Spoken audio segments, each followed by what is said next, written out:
What's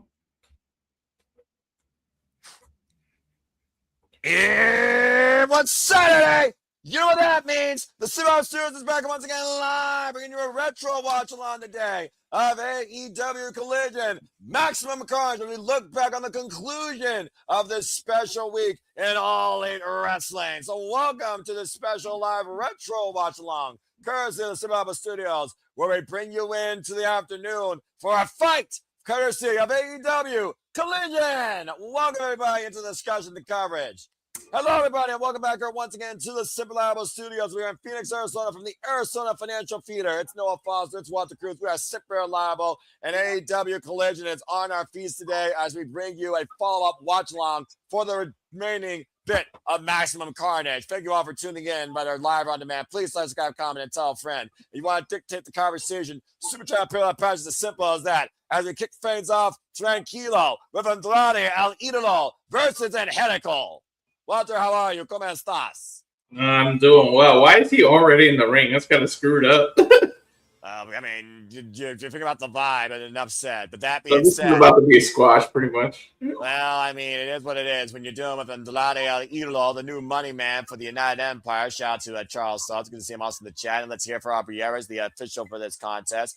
As, of course, Andrade Idolo, member of the Don Callis family, coming off that great win at Wrestle Kingdom 20 alongside United Empire and coming back home to his family this past Wednesday on Dynamite.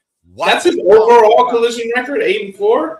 Yeah, that's right. Remember, the last time we saw him on Collision was when he was feuding against the likes of Buddy Matthews, or he was involved in the Continental Classic, taking on one half of the Spanish Announce Project, and Angelico, formerly part of the Hybrid 2.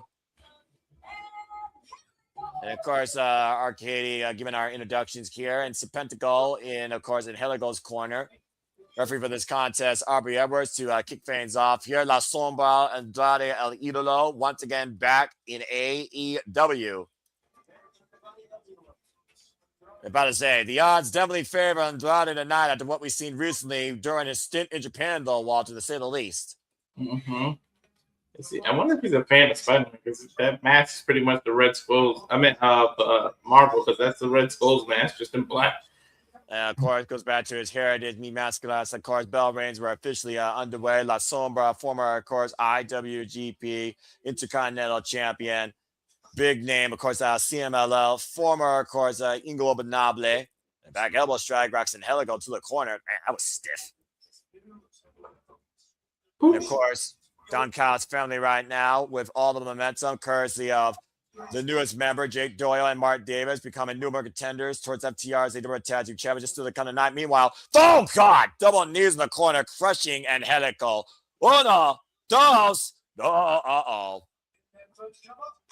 Andrade saying no. Did she just literally count in Spanish out loud? That's hilarious. I mean, to be fair, we are dealing with, Latinos here, and Aubrey-Eras is bilingual, as we've seen her, of course, work down in CMLL. Referee, of course, during the Grand Prix that Persephone won, as Persephone now is All Elite. While Andrade, what is Andrade thinking here right now? Yeah, I don't know. And, of course, Don Callis in Andrade's corner, the visible hand that always seems to have a plan to make Kenny Omega's life a living hell. I don't know if anyone else that opposes his itinerary. A knife edge shop. Of course, we haven't seen the Alpha Canosa de Keshka since that loss at Wrestle Kingdom 20. Ortiz Okada, who got drunk with Taiji. Andrade now popping the hip saying, oh, what doesn't this look familiar here, Walter? Mm-hmm. That little bit of old Latino heat by La Sombra. And Angelico, though, escaping out of the back door. I do think Andrade is underestimated what Angelico brings. Very disciplined in the Yabe style. Rising kick there. The schoolboy and gets an uno. I'm not going to lie. I'm not even sure who Angelico is. Of course, I'm about to say, Angelico, he's always been one that has his own vibe, as we all know. Previously challenged, of course, Lee Moriarty for the Ring of Honor Pure Championship. Oh, the knife edge shop. Shout out to our friends, of course, in the collective that will be covering GCW tonight, Game Changer Wrestling, with, of course, Crime Wave. Please stay tuned for that and so much more here, folks, at the Super Reliable Studios. Andrade scrapping Angelico again in the corner. Runs to the boot of Angelico. Oh, catching him with a high Inseguri. Gaminguri, excuse me. It's all you got to look at the angle. Was it Inseguri or a Gaminguri? Don Callis, of course, right now. Again, this is Andrade's first match since returning back to All Elite Wrestling after assaulting Kenny Omega last year at Homecoming and assaulting the Young Bucks, Andrade's Express, and Jet Speed with the help of the Don Callis family most recently on AEW. Now popping the hips and sending Angelico for the ride twice. There's two. And there's the trios, and there's the cover. Dos, and Angelico apparently is not done yet, being punished by Andrade Idolo. Why would someone who was so Why would someone prolong what seems to be an inevitable win? What is he trying to prove here? Like, seriously. feels like he's going to beat it, and then go, whoa! Well, then he should pin him. I guess it's kind of instinct, no? I suppose, but I mean, again, you figure out how many championships Andrade's won, and Angelico, who hasn't held gold since 2019. Oh, nice knee strike to the side of the head, and Andrade. Oh God, that spinning back elbow connects. Ow. How about clocking somebody? Buenas noches. That might be it for Angelico right there. Arbiters might want to call it. Of course. Kennedy submission wrestling. And right now, Andrade, double underhook. Uh-oh. Oh! It's over now. Uno, dos, tres. The DM. The DM. The hell does that mean? Del Mundo? The Death Moto? What? Either way, call it a victory. Call it effective for Andrade Idolo. Coming back in fine fashion tonight on AEW Collision, Maximum Carnage. Business has certainly picked up for the Don Callis family for 2026. Let's go backstage to Lexi Nair, who I'm here trying to get a word with you. Newest signings. trying to get a word with the New Who? Rascals? You called it. You got him. Rascals. Congratulations. Rascals. Congratulations on being signed. Why is there only 3 of them? I think Trey might be a little bit too high. We got you booted. Yeah, you didn't know we're the Rascals. Yeah, I agree. Jack Clint. There's their savior. Last time that I checked, all of the wrestling is we're the best wrestlers. Well, again, it's subjective about that, but based on the quality of the competitor and the matches that we've seen, hard to argue. It's where the best pay-per-views are, I can tell you that much. That I do agree with. As far as the Western Front goes. And All Elite Wrestling. Didn't even mention Trey Miguel. I'm about to say, we'll see what happens, I'm sure, with that soon enough, Walter. He might be out in catering looking for something because he's got the munchies. Well, I mean, you don't, do drugs without something solid on your gut. On that note, smoke what you got him. Smoke them if you got them, and we got them all.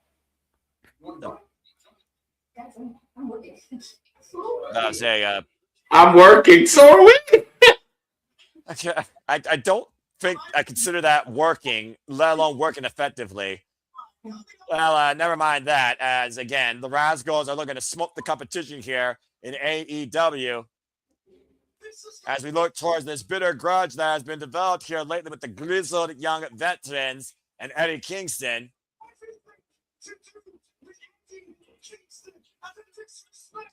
Talk about Eddie Kingston, of course, who's disrespected the Grizzled young veterans. Of course, the double unhook DDT beat James Drake in one-on-one singles action, reached the Ring of Honor, but the Grizzled young veterans still laid him out. And of course, Walter, we saw at World's End in the 0 hour, Eddie Kingston got the better of the other half, Zach Gibson. And while we fight Eddie Kingston, no friends, here comes Ortiz back with a mat ball. Eddie Kingston. Eddie Kingston. We are not done. We are not done with this fight. And of course, Maximum Carnage, when the GYV is on your feet, you best prepare to grit your teeth. Yeah, this is about to be a banger. These 2 are about to hit. These 4 are about to hit hard as hell. Just about to say, you realize what you're talking about, right? We got the Yonkers, we got the British, we got the streets, we got the back alleys, and everything in between. We talk about Japanese strong style. Don't forget British strong style. That's a fair shout out, honestly. But of course, Ask people about that. yeah, I'm about to say though, but the key factor here, I think, Walter, is definitely going to be the level of experience that the GYV has as a tag team versus Eddie Kingston and Ortiz. Let's call it what it is. Rather unstudied history of one another. And why Eddie Kingston did tell Ortiz was this was the man that kept me from going in a coffin. We have not seen Ortiz for quite a while here in All Elite Wrestling. Bro, he never crossed my mind when he came back. Like, none of us would have thought who would come to Eddie's rescue. Well, put up and shut up. Eddie Kingston, a man that's definitely more action, less verbal traction. Eddie Kingston and Ortiz, though, as a tag team, do have a record, though, of 9-3 in their AEW career. Let's not forget the last time we saw Ortiz and Eddie Kingston tag together, they were feuding against the House of Black. Been a long time since we've seen these two men, of course, team together, of course, we talked about before. First time ever a tag team matchup here between the GYV and Eddie Kingston and Ortiz. Try to roll your R's on that, folks. And the last time we, of course, saw Ortiz in AEW alongside Eddie Kingston was back in 2024 when they took on the Blackpool Combat Club, Brian Dales and Claudio Castagnoli. That was January 2024, by the way. Referee Bryce Rensburg trying to get some order here. You might not be able to breathe in this one, so get ready to call some crazy shit. Oh, I wouldn't expect anything less. Oh, Ortiz is going to start. All right. Well, I mean, why not? Bell rings are underway. It's been a long time. Last time we saw Ortiz, he had a one-on-one match with Mike Santana on Rampage, and then he wasn't seen in AEW since. Was he hurt or just the contract expired or something? It could have been like a mental warfare for all we know. Cover, one count. Of course, mental warfare. Eddie Kingston is a case for that. That is as long as his tribune, of course. Blind tag made by James Drake there. Great agility being shown by both the GYV. Swinging a miss against James Drake. Zach Gibson's up and over the outside of the clothesline. Inzaguri rocks James Drake. Coming Gary again. And Ortiz looking to fly with the tope. Conhilo and starts in between the Lope Conhilo, if I could say that. Ooh! X Factor of sorts. A bouncing X Factor. Ortiz right now showing up in fine fashion. Still to come tonight. The AEW Trio Champions will be on the line. Same page and Jet Speed take on the Opps. Samoa Joe, Katsura Shibata, and Powerhouse Haas. Ortiz out of the corner, springing up the top rope. Great cross body transition.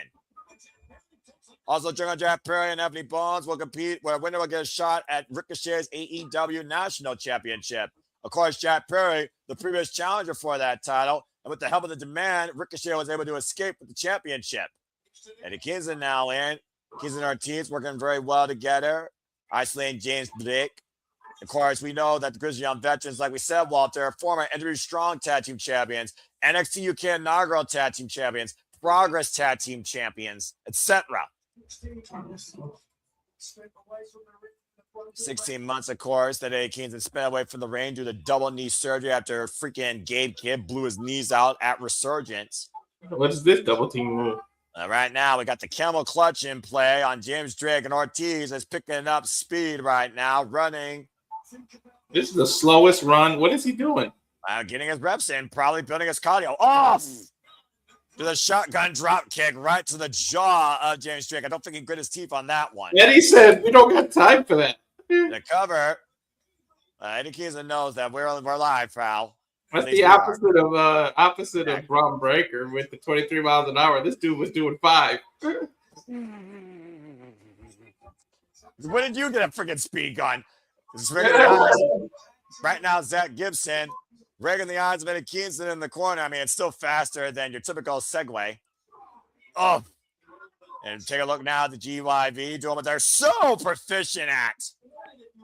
That leg lariat turning Kingston around right now, spinning him sideways. And right now, taunt going on between Ortiz and Eddie Kingston as Ortiz looking for the tag. Lope chop.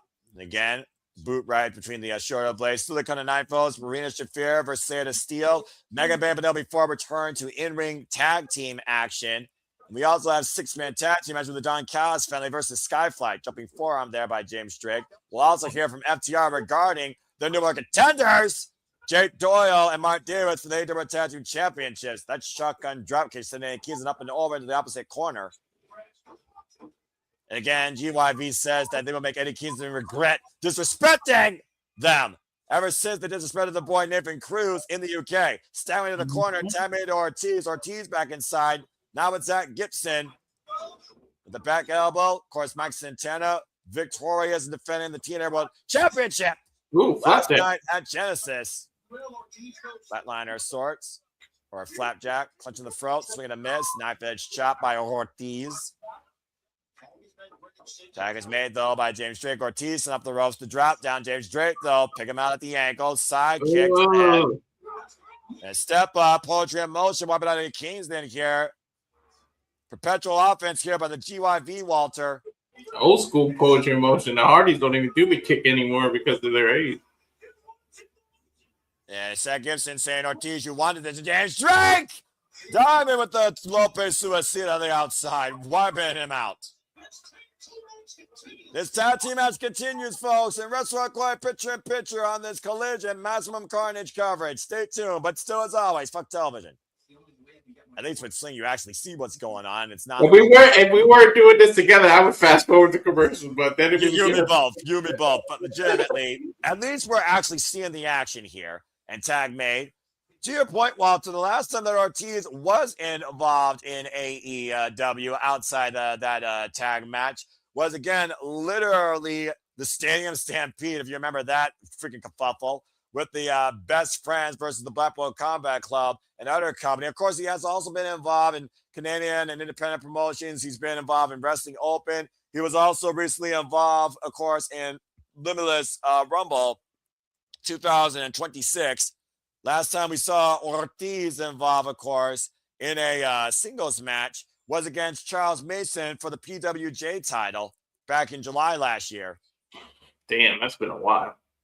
And, of course, Zach Gibson right now rearranging the jawline of Ortiz in front of Eddie Kingston, trying to make this as personal as possible. Of course, we're seeing Eddie Kingston with this newfound addition of life, feeling renewed as he only feels so alive when he's inside the squared circle and wants to see AEW succeed because he cares about it that much. The first time Eddie Kingston truly cared about a company versus himself and versus what wrestling means to him. Remember when Eddie Kingston once said the only professional wrestling company in the world today?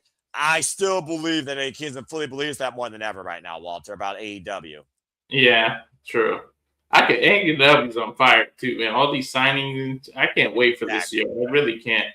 Then a cover, but again, Zach Gibson's not legal, and Ortiz unaware of it. James Drake attacking the shoulder of a neck crank. That old bad move always gets to me, no matter who does it. I'm about to say, I mean, whether it's Zach Gibson or whether it's the ring general, Walter or James Drake, I mean, no matter what, that move has to suck. Last time the Grizzled Young Veterans held tag team gold, folks, was 2025 as the DPW and Burning Heart Pro tag team champions. Of course, the GYV have been together since the better part of 2018 in the championship accolades, traveling all across Europe, have been a tag team since 2017. And right now, you see James Drake in control of Ortiz. Capacity crowd on hand here in Phoenix, Arizona. As of course, folks, we are marching forward to Grand Slam down under in Australia before we reach Revolution in the Staples Center in March, our first AEW pay-per-view of the calendar year. Ortiz, for the first time in the ring since returning at World's End alongside Eddie Kingston. Northern Lights Silvers with a bridge and a kick out by James Drake at 2. AEW, of course, continuing their way forward this Wednesday in Orlando, Florida at the Edition Arena. Tickets on sale now, awtix.com for family pricing, folks. Check out AEW. And, of course, they have their Arlington, Texas residency in the eSports Stadium still going for AEW Collision. These 2 upcoming Saturdays before we head down under in Australia next month. Grand Slam Australia, which we will be covering, folks. Stay tuned for more on that. Mm-hmm. It's interesting, though, how we consider how personal it's gotten between the GYV and Eddie Kingston. They have not elected to go after Eddie Kingston here. They isolated his buddy, Ortiz. And I don't know if that sounds strategy necessarily because, whoa, the GYV may not be as familiar with Ortiz as they are with Eddie Kingston at this point. And right now, Ortiz, man. And James Drake, though, lunging in, preventing Ortiz from making the tag, gripping the left wrist. Dude, I love the stage setup. How it's just a short ramp like that, man. It's just like right get into action. No Well, again, AEW has personalization with every show they give every week because it's never the same type of venue or the same audience. Great confidence, Curry. Ortiz might have the opening. He needs to get that tag with that kick. Yeah, but James Drake still stands in between him, though, and his corner. Well, not standing, but you catch my drift. The man that's gone against every convention known in the wrestling business paid his own way. Tag made! Uh-oh. I'm about to say, Kingston been hearing all the yapping, all the talking. But now he wants to fight, so fight me. Go ahead, prove your worth after I kick your ass with that DDT on Ring of Honor. James Drake and Kingston squaring off one-on-one again. Knife edge chop to the Grizzled Young Vets. And right now, this is Kingston's world that firmly works in favor of him, Walter.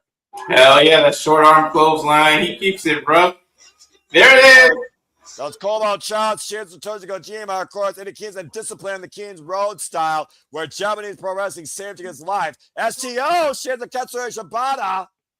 Gibson. Now, tag made Ortiz. This is what I never understood. Like, I love tag team wrestling, but if you just were the person that did the hot tag. Last ride, too! Oh! I'll give you a chance to count. When you just tagged out, right, in the hot tag because you were in the ring too long, why did they immediately go tag that person back in? Like, why? Well, clearly they think they have the momentum. There was enough recuperation. They got enough trust. And they could hang with them to do some double team offense. And to a degree, they did that. Now looking positive for a doomsday device. Zach Gibson, though, pushed Ortiz, though. Awkward landing as his throat went against the top rope. James Drake and Eddie Kingston, by the way, are still the two legal men, by the way, folks. The back elbow. In real Gibson time, with about 2 minutes of not being back in the ring. There's no way you recoup that fast. Well, I mean, James Drake with the insecurity staggering Kingston. Kingston doesn't know where he is right now, but now he's gritting his teeth against Zach Gibson. Forearm shot. Another one, though, and Eddie Kingston. Not sure these are affecting him in any way. Oh, that shot was affecting Zach Gibson's chest, though. I'm not sure who's crazier, Gibson or Eddie, for trying to chop each other. Like, I wouldn't want to chop either one of them. I'm about to say, you almost would think these two would be tag team partners with how stubborn these men are. A bump to the knee, though. Uh-oh, strap down. Okay. Kingston dropping the strap, and of course, that Gibson trying to exploit the recent injury Eddie Kingston came back from. No, explode, excuse me. Why is the referee just jumping in the middle? What are you doing? Well, Zach Gibson's favoring his head. That's why it's granted stretching for James to use that scarf. Eddie Kingston, though, well aware of it. Great scouting.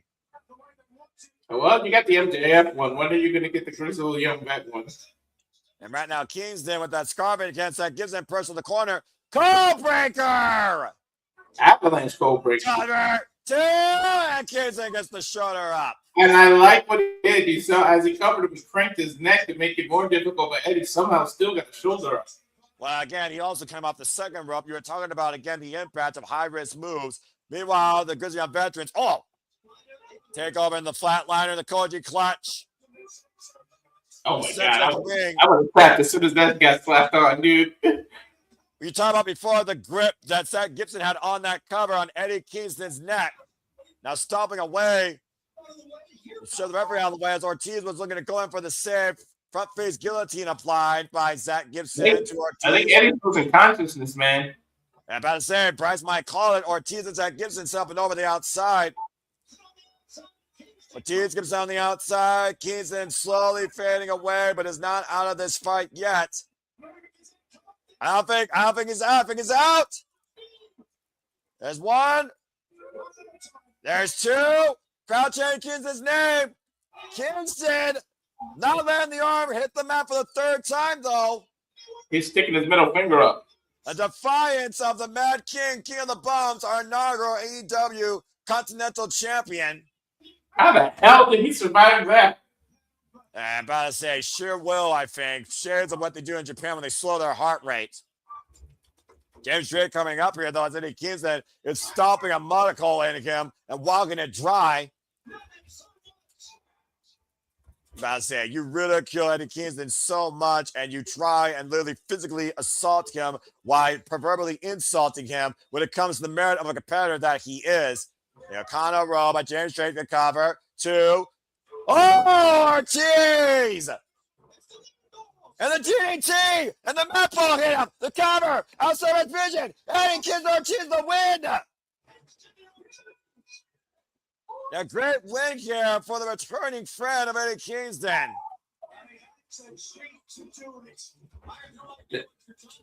Why did you say that they had to cheat? I'm about to say, I have no idea what you're talking about. The referee didn't see anything. I just saw James Drake playing on set with a DDT. Getting the big win here, outsmarting the GYV. Mm-hmm. And of course, we go back from what we saw this past Wednesday on Dynamite, Walter. The Bears of Cosmic Wrath were up against the Triangle of Madness as Chris Statler took the bullet for her sister. The Toxic Spear by Thekla, follow-up curve stomp, and Thekla has pinned the AEW Women's World Champion to start the new calendar year. You've got to have some leverage to be able to say, I deserve a title shot now. Well, let's go ahead and hear from all our champions. Someone saying they're sorry. Stat Daddy speaking. Any day of the week. Saying she would take a bullet for anybody daily. My 2 best friends. So I guess that is your Mamacita? Well, I mean, hey, Statler's with her 2 best friends. So what do you want to do about it? What do you want to do about it? Here to find. I Could be easy to find. Yeah, I couldn't be easier to find or get a title shot. She's not wrong. She never backs away from any titles. That's because Chris Statlander, unlike Jay Cargill, is a fighting champion that actually wants competition and show what a champion's made of. She never backs down from a challenger is what I'm trying to reiterate. I got you, brother. Chris Statlander. Easy. Hey, she's ready to take a lick in against the Toxic Spider. Why not? I'm for this freaking Japanese strong style affair. So, challenge made. Thekla, your punk card's been played. Let's go ahead and see if you follow up. Speaking of follow-up, it was August last year where we saw Jet Speed and Hangman and Page win in trios action against Los Factions Ingobernables. Tonight, can Jet Speed get their first goal in AEW? It's the Opps and Hangman and Jet Speed, our main event for the AEW Trios Championships. As Collision continues, we got a full commercial break. Fuck television. I mean, I don't know about you, but again, stats where it's at, damn it. That's my women's champion, damn it. But lately, a phenomenal match, by the way, against Zaya last night at Genesis. At least there are a couple of champions that know what it means to fight for a title and show its value. Again, for those that tuned in our coverage last night, by the way, for TNA Genesis, as again, Chris Statlander, she'll take a bullet for her best friends, wink, wink. Harley Cameron and Will Nightingale. So good to see this summit together. That's Chris Statlander. She's not hard to find. Thekla, what are you waiting for? Stat Dad's waiting for you to knock on her door. Come at her throne. I'm looking forward to it. First time ever singles match to come. Well, as we got a commercial break, again, I want to remind folks, please stay tuned later on today to Simaba Studios for continued coverage of GCW. As of course, they'll be covering Climb Wave, the other half of this GCW double feature weekend. And then for the time being, we would take a momentary rest as we look towards Saturday night's main event, Saudi Rumble, and so much more to come forward here too out of the Simple Lab Studios. And of course, Walter, you have some MMA coverage coming up as well, despite the fact card is subject to change.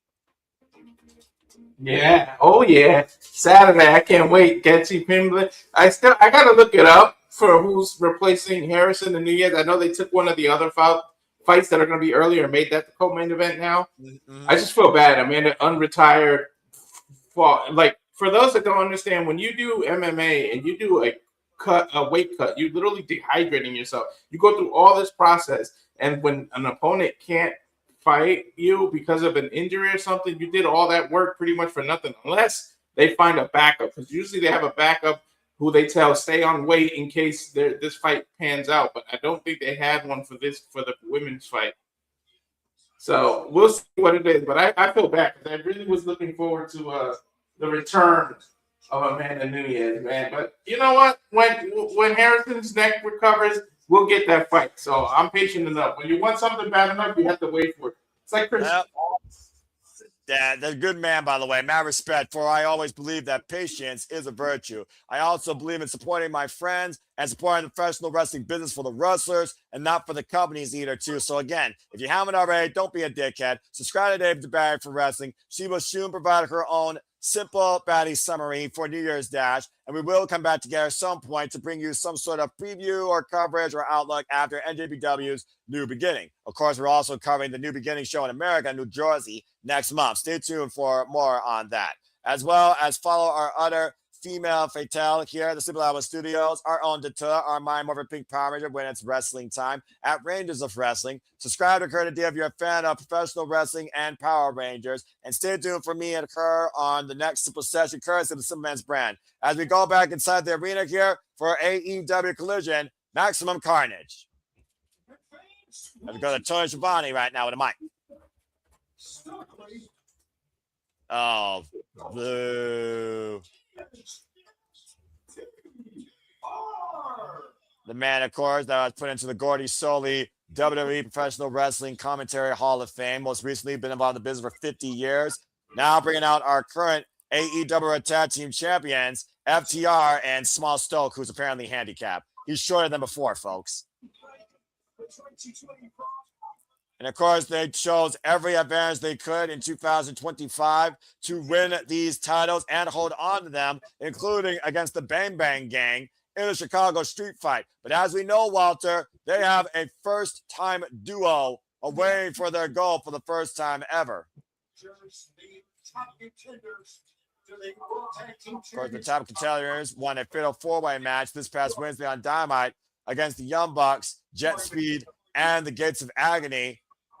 The Don Callis family's newest tag team in Jake Doyle and Mark Davis. And still good with Mike. He's not going to say anything bad about the Don Callis family. The means. So I must say, congratulations, Jake Doyle. He feels like he understands what internet wrestling community social media acts like. Of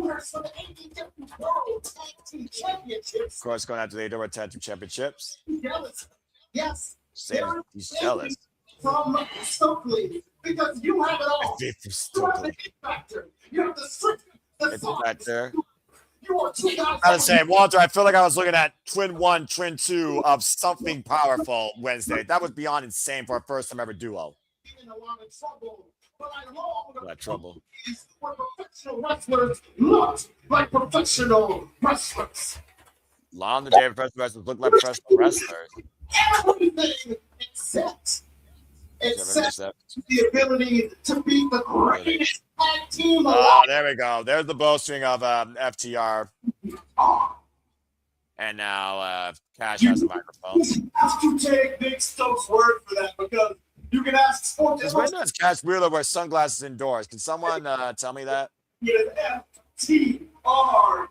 You can ask. Right? I'm about to say, yeah, Cash Wheeler's wearing sunglasses indoors while Dax Harwood's looking like your father. FTR. I mean, he is a father, to be fair, but, you know.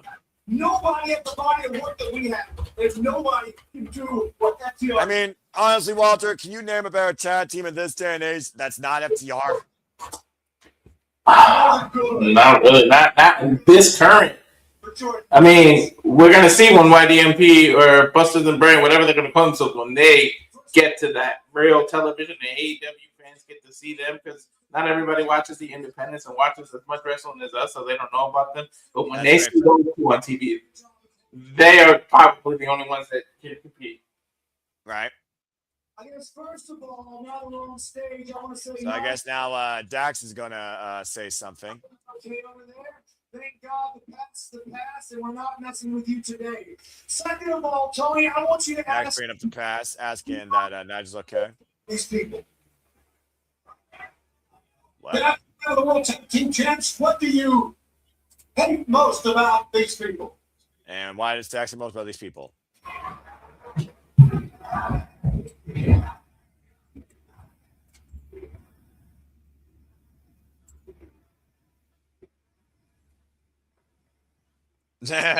I I think the thing I hate most about these people is they live in a fantasy world. This is Toy Story to you guys. Every time you see something new and shiny, you think it's the greatest thing of all time. Oh, well, you just talk about YDMP. Listen to FTR talking about the newest things that are new and shiny, Walter. Mm-hmm. The issues that I have. So By the way, audience, great answer. We got hair. We got hair.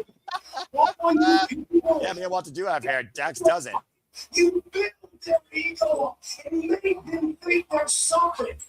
Somebody saw these two men and they said, "Oh my God, Something!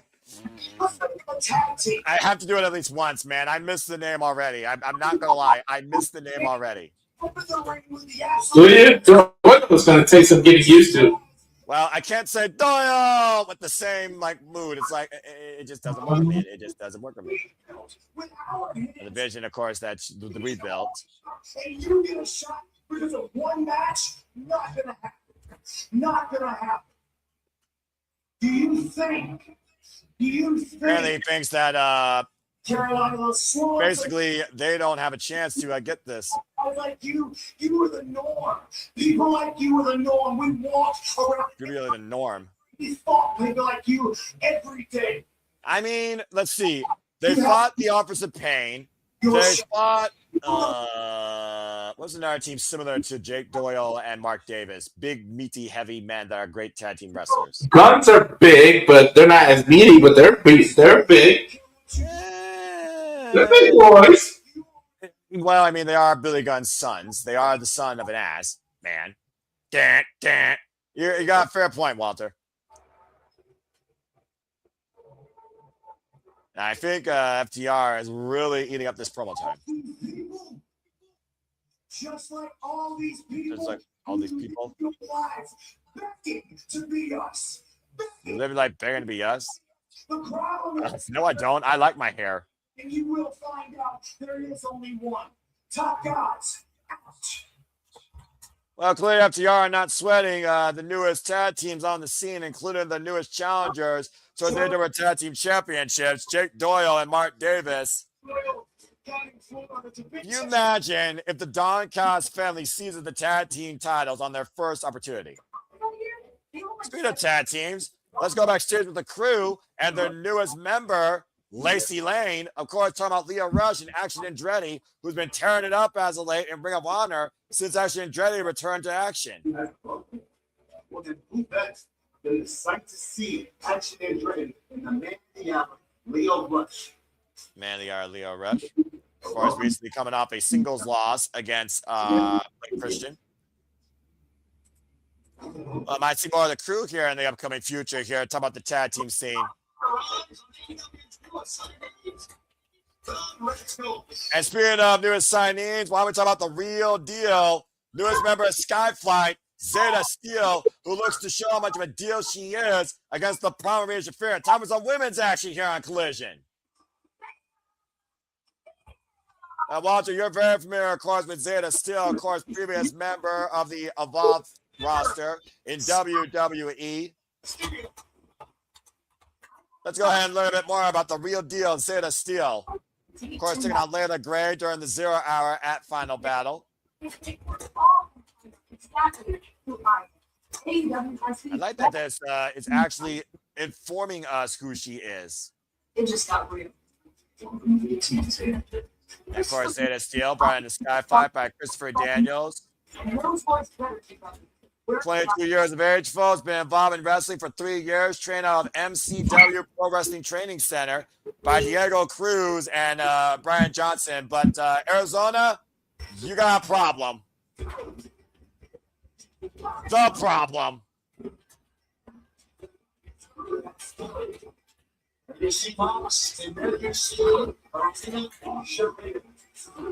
I'm about to say, I don't know if Zayda Steele can be the real deal against someone that is legit, real MMA competitor. We talked about before, Walter, how this woman scares you with her lethal proficiency. As we've seen her toe kick knock out Mina Shirakawa and Timeless Tony Storm the last 2 weeks in a row. Marina Shafir, since coming into in-ring action and really coming into her own face of John Moxley, folks, is currently undefeated at 4-0 on Collision.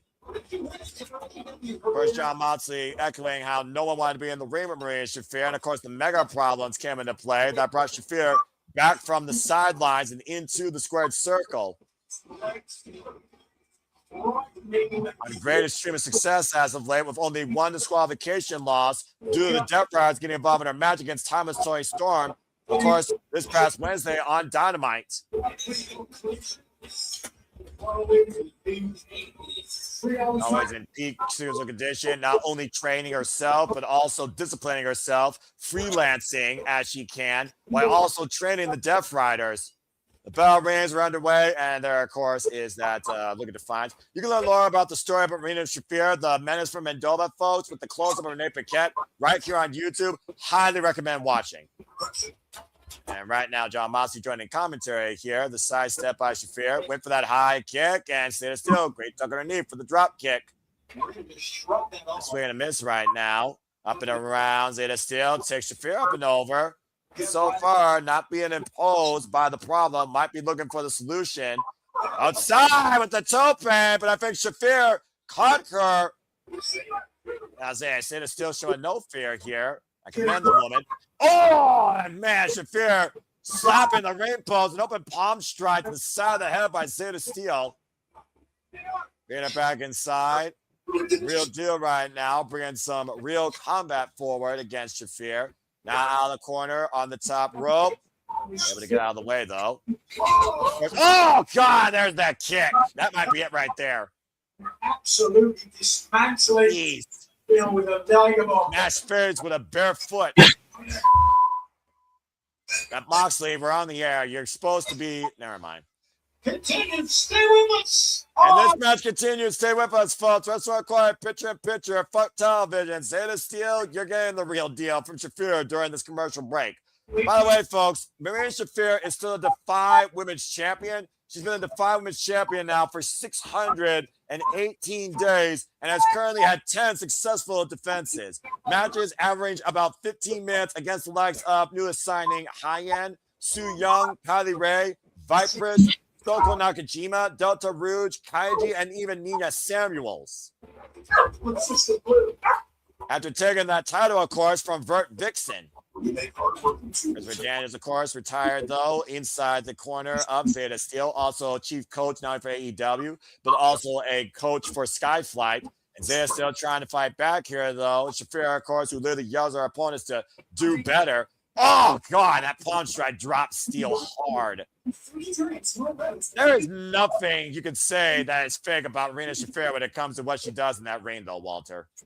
Oh yeah, I tell you what, you mentioned it. I'm scared of her.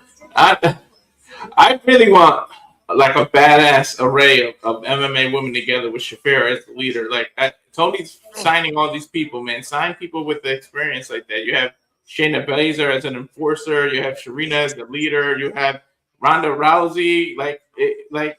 It'll be ridiculous. Like I don't know anybody in the women's division that would stop those three alone. I'm about to say, you're freaking talking about combat athletes. How about Killer Kelly, who, of course, was disciplined by the Ring General Gunther Walter as part of Ringkampf, we also know is a free agent. Janai Kaya, of course, for a contract from LW, open pawn strike, previously challenged Red Velvet in Proving Ground on Ring of Honor. Marina Shafir, of course, folks, disciplined in mixed martial arts, former mixed martial arts background, as Walter talked about, one of the original four horsemen of MMA with Shayna Baszler and Ronda Rousey, and of course, Jessamine Duke. And you can follow Jessamine Duke on the YouTubes today as an OK Gamer. Subscribe to her YouTube community as she brings you casual entertainment and gaming experience alongside BRE, best roommates ever, including Dakota Kai and, of course, Meechum, of course, Mia Yim. And as we learned, Dakota Kai will be returning to in-ring action against Chris Statlander for the EVE International Championship this coming March at Pro Wrestling Eve's biggest show of the year, Pro Wrestling Eve's Queendom.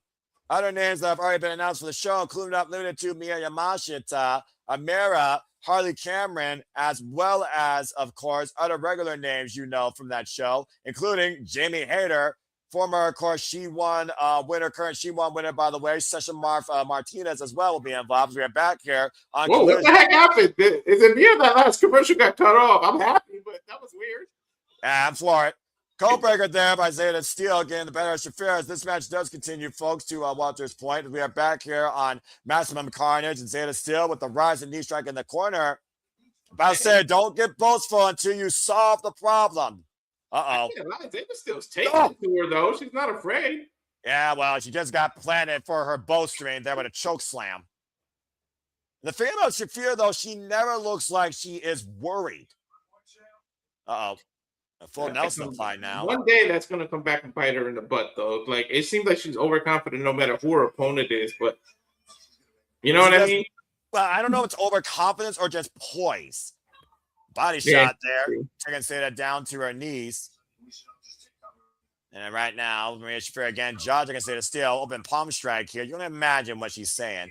It's almost like baptism by fire when you're in the ring with Shafir. Oh yeah, but just remember, Shafir, your boy Moxley has tapped out before. Claudio has been beaten. Not everyone's beatable, so just don't get too. Although you're dangerous and everybody, every now and then, a Rubik's cube is complicated, but people can solve them. Well, apparently the problem can't be solved here as Mother's Milk just put Zayda Steel to sleep, and that's the real deal right there. Good night. Mm-hmm. Again, the headed clap, the sun and grass, and it's over just like that. Dude, that match was barely 5 minutes. Well, again, Zayda Steel, she has a bright upside, but she was definitely at her odds end against Marina Shafir tonight. Accomplished here in her last 8 matches. Red hot has been Shafir since showing what she could do inside AEW, inside the ring. To your point, Walter, though, Shafir has not lost a singles match yet since being a Death Rider. Oh, wait a minute. What the hell? And, of course, we've seen the Death Riders at odds end, but they have been keeping their distance away from the Don Callis family. Let's not forget, Walter, Kyle Fletcher lost to John Moxley in the semifinals of the Continental Classic. It was a banger of a match, though. First time ever matchup, by the way, for the Proto Star at the age of 26. Looking to become a guy that you will say his full name.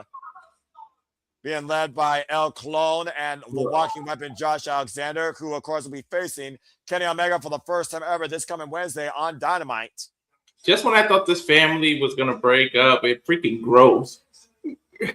Yeah, no kidding, by the way. Again, you talk about the roster growing, folks. Folks, this is the newest signings to AEW since 2026. Andrade, Idolo return. Jake Dura, the former Jake Selby, Mescal, Dorada, the Rascals, Persephone, Clean Amanada, Hipchasero, and Busta and the Brain, Jordan Oliver, and Alec Price are all elite. Mescal, Dorada, Persephone, and Hipchasero, by the way, have dual contracts. They only work for AEW. They also work for CMLL.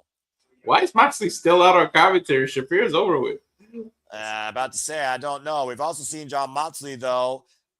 Of course, Don Callis has been very precautious to start a war with John Moxley and the Death Riders. John Moxley, though, has also been a man that's been lately taking in Collision here. We talk about John Moxley and his work ethic. Mr. Nobody worked harder than him on every episode of Dynamite Collision. He has literally been involved in everything AEW. Don Callis is speaking directly to John Moxley. And about to say, the Don Callis family is one more person from collapsing from the inside. Of course, John Moxley has been talking about how many people drink the Kool-Aid of Don Callis, and for what? It's rich in flavor right now, but it gets old and stale later. Okay, so Moxley's theory, he just wants competition and wants AEW to be the best there is. So his mission statement, you can kind of get with Don Callis. They're just a bunch of greedy son of bitches that want to take over everything, and they're all about money. It's not about the greatness of AEW. It's about selfishness and preservation of their own family. Right, and to your point, John Moxley is echoing that sentiment right there.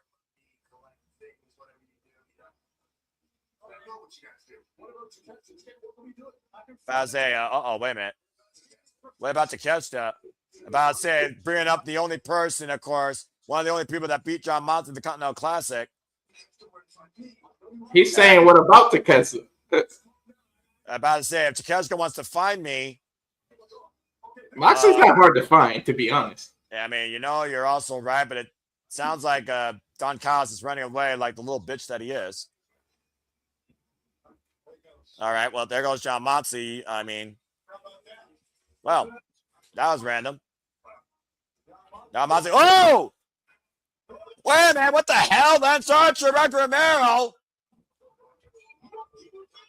The Don Callis family assaulting John Moxley. And eventually, Walter, you were calling for this last year. I think it's so much ads, by the way. You were calling for an implosion of war with factions between the Death Riders and the Don Callis family. Mm-hmm. Being attacked from behind here, and the only time John Moxley does not have the numbers in his favor right now. Say that, here come the other Death Riders to their fearless leader's aid. Daniel Garcia with a unit, but still, it's at this point 5-on-2. Now, members of the Death Riders and the Don Callis family are colliding here at Maximum Carnage. As it looks like we got friendly warfare. There's Claudio Castagnoli right now, uppercutting Lance Archer. Meanwhile, watch Kyle Fletcher, though. This is crazy. Someone get some order restored here. Of course, you talk about, again, though, the depth of AEW, what John Moxley wants to see out of AEW. Look at the depth of athletes here. Clon, Carl Castagnoli, Kyle Fletcher, John Moxley. And apparently, Don Callis trying to teach John Moxley a lesson here. Carl Castagnoli with a crutch, and here comes Skyflight, who's supposed to be in action. Scorpio Sky and Top Flight! Wiping out everybody. Good gosh. And this trios match that's scheduled will resume after this commercial break. Stay with us, folks. Fuck television. It's a full break. Damn it. Well, I mean, to be fair, Walter, we're trying to restore law and order here. The match is not officially begun. I'm just saying. All right. Well, that being said, we got all hell breaking loose, as here we don't have a pull-apart brawl. We just have a brawl, and I, for one, appreciate it. And right now, it looks like that, Walter, I think Don Callis just declared war against the Death Riders, and it might be a war he regrets. Why would you want to pick that fight? Seriously. I got nothing. Ask Don Callis. Moxley alone is just somebody you want to leave alone and stay away from. Yep, I agree. We might see the return of Takeshita with this war, because Takeshita has already proven he can beat him, though. Well, his name was brought up, and I think John Moxley sees bigger things for Takeshita. I think John Moxley clearly sees that Takeshita does not need the Don Callis family. Okada might believe that he still wants to be in the Don Callis family. Who knows? And again, there is no Okada, there is no Takeshita right now. They're both somewhere out in Japan. Okada's probably still drunk from celebrating with Taiji, and Takeshita right now, he's figuring out what the hell he's going to do since he lost the IWGP Heavyweight Championship. Now that Yota Tsuji has restored the IWGP Heavyweight Championship. As we learned, Yota Tsuji will defend only the Global Heavyweight Championship against invaders, outsiders, and only at the international shows. The IWGP Heavyweight Championship will only be defended in New Japan against the best in New Japan. Period. And honestly, I like that idea of restoring that legacy of that title with the future in the present while still merging the IWGP World Heavyweight Championship. And hello to Nathan Baines. Good to see you as always. Thank you again for tuning in. And for everybody that right now is tuning in to our coverage here, please, as we got a comment, tell friends we got a full commercial break. As Walter talked about UFC, it's not the only thing we do here, as we give you so many different attributes across all forms of wrestling, combat, and entertainment. Speaking of entertainment, whether he rage quits or we co-op or we verse each other in some sort of competition, check out what's ahead here if you level up with us with Simply Reliable Gaming.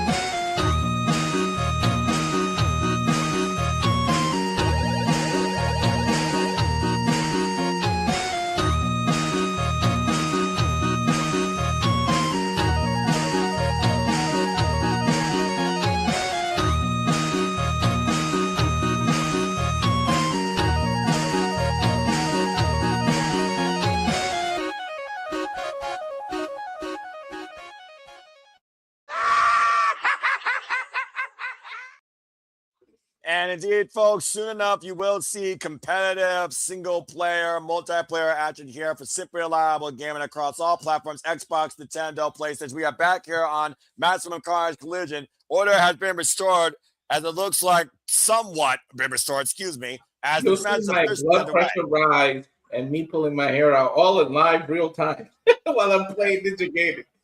And again, we might play other games, including but not limited to Lego Party, Mario Kart, as well as Monopoly. As it looks like the Death Riders are sending out the rest of the members of the Don Callis family. Tag made, of course, it was Skyflight, Walter, that asked for this fight, as Top Flight and Scorpio Sky look to turn their fortunes around. So far, though, Zayda Steel, not a great momentum booster.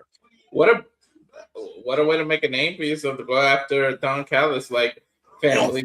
That we can say what they want. They're one of the hottest groups, and they do have members that hold high stands. I mean, yes, they lost in the Continental Classic and everything, but these are all former different champion at one another, whether it's a trio title, whether it's a television title, and international. They have a lot of titles. So if you sit there and beat them, you can make a huge name for yourself in your career.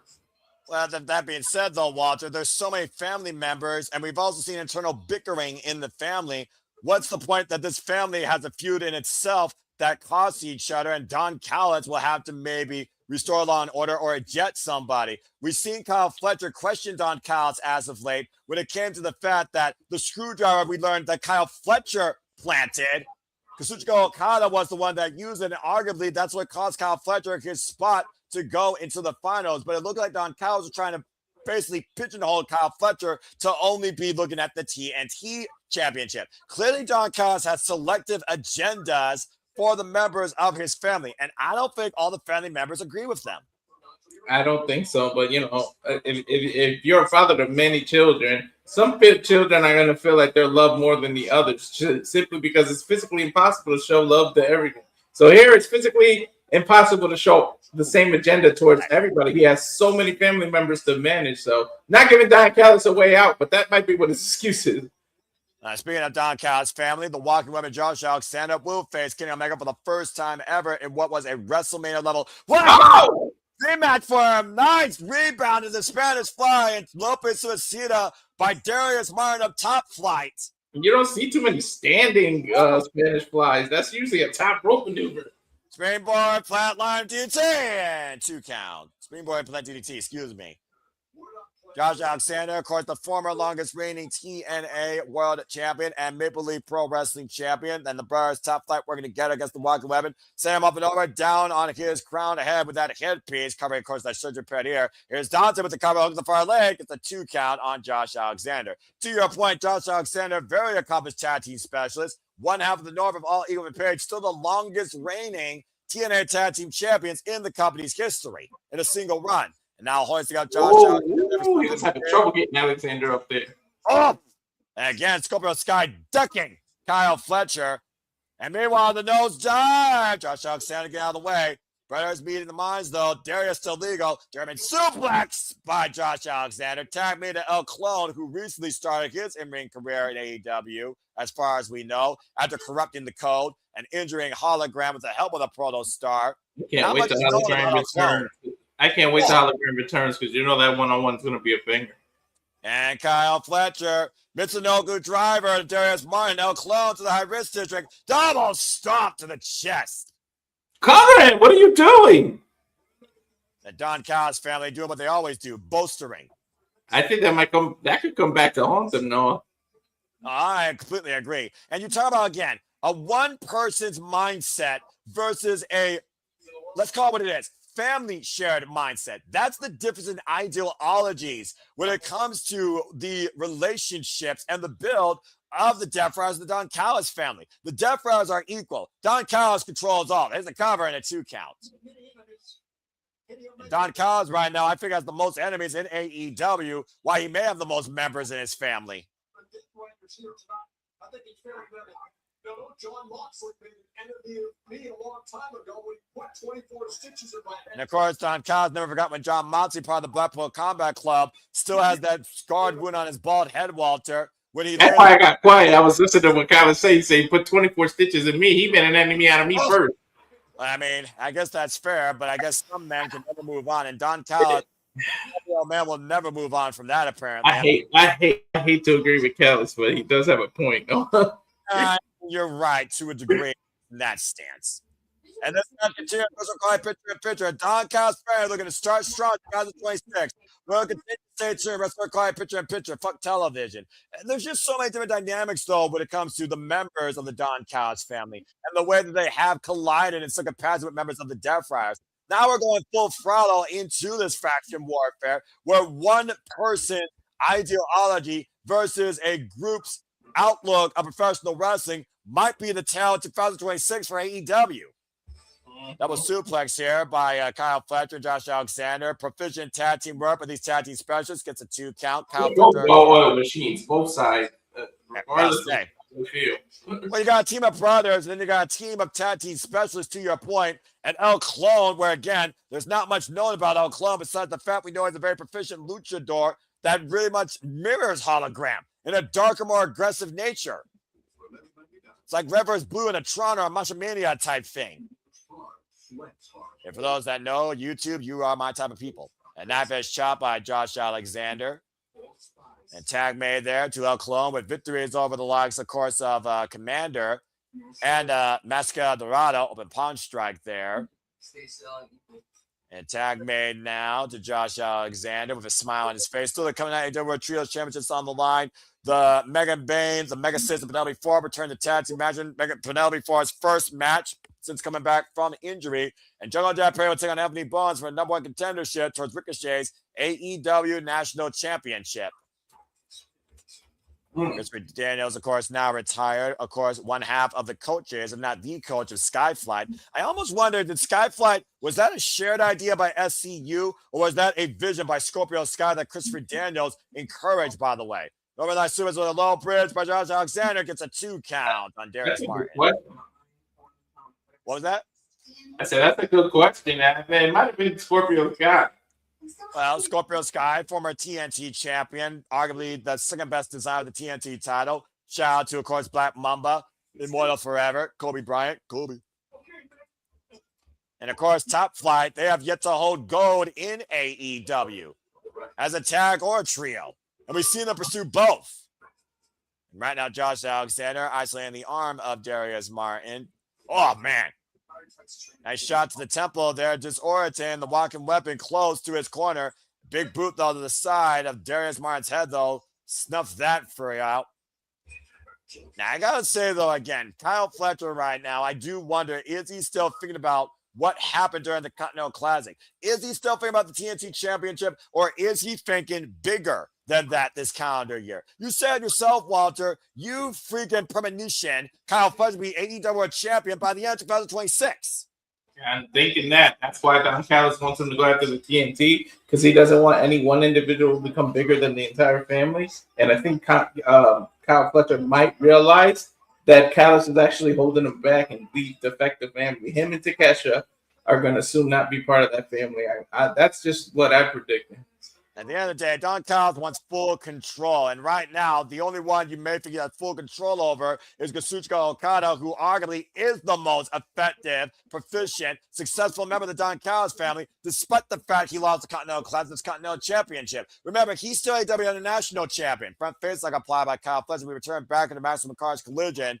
And the suplex drop by Darius Martin, trying to create distance and reach his corner for a tag. Desperation's got to be sending in here, though, for Skyflight, who called the Don Callis family out for this Trios Challenge. How about does Skyflight want to succeed this year? Tag made to El Clon, tag made to the Human, Dante Martin. Dante Martin, of course, coming off a great exhibition against Shelton Benjamin, who took John Moxley to the near 20-minute time limit for the Continental Championship Eliminator Challenge. Let's not forget John Moxley is also the new Continental Champion. Look at that side step. Swings through the ropes. El Clon with the run-in, though. First kick to Kyle Fletcher. Dante Martin right now with eyes all different ways. North, south, east, and west. Izaguri rocking El Clon.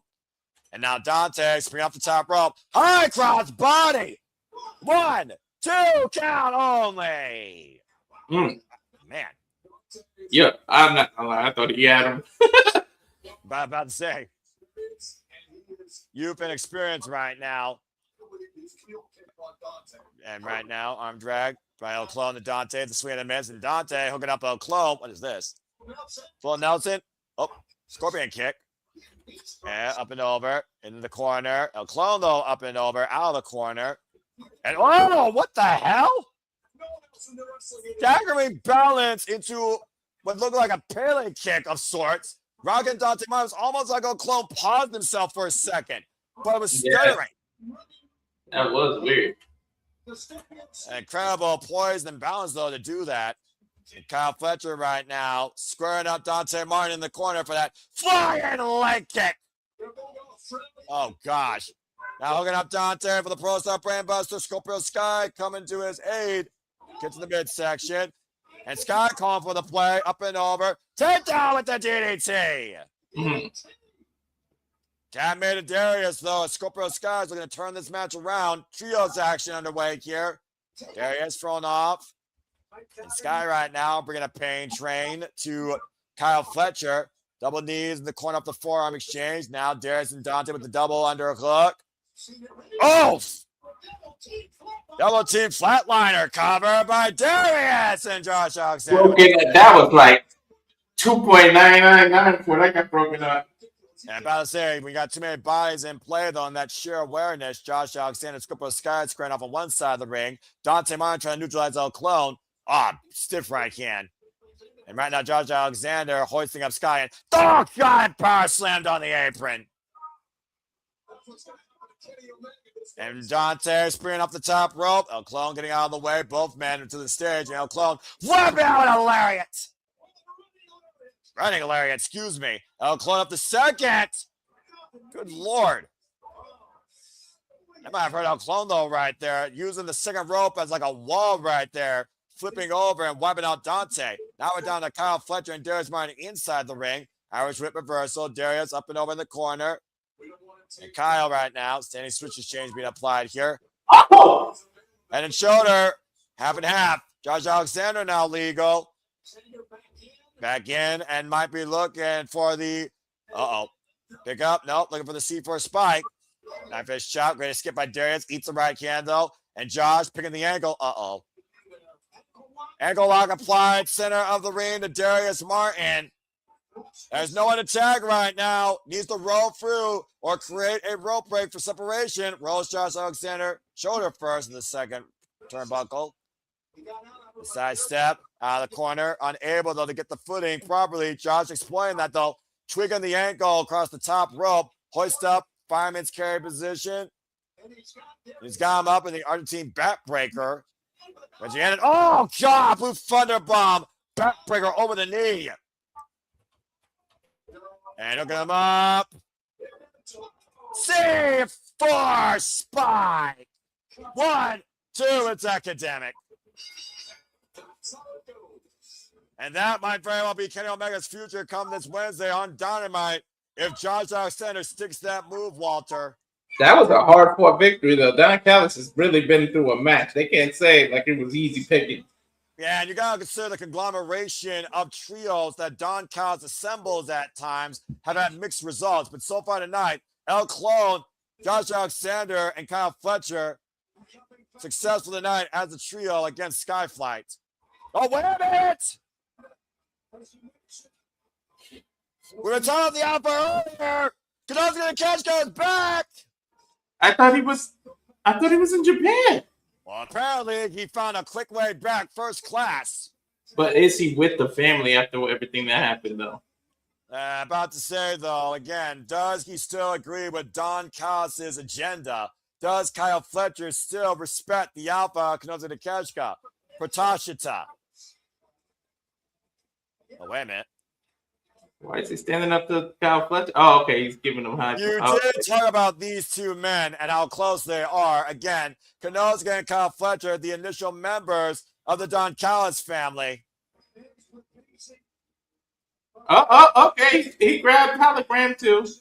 Well, I think right now Kanosuke is going to be there for Kyle more than anybody else. But to your point, Kanosuke did take a bullet for Don Callis at one time. So far, the family seems strong, but are they stronger than the Death Riders? We'll find out soon here in AEW this year as we are on a collision of faction warfare. So go backstage with Orange Cast named Roderick Strong. and Lexi Nair.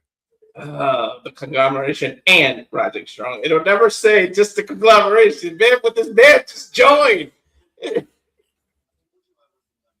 I say Roderick Strong saying, Claudio!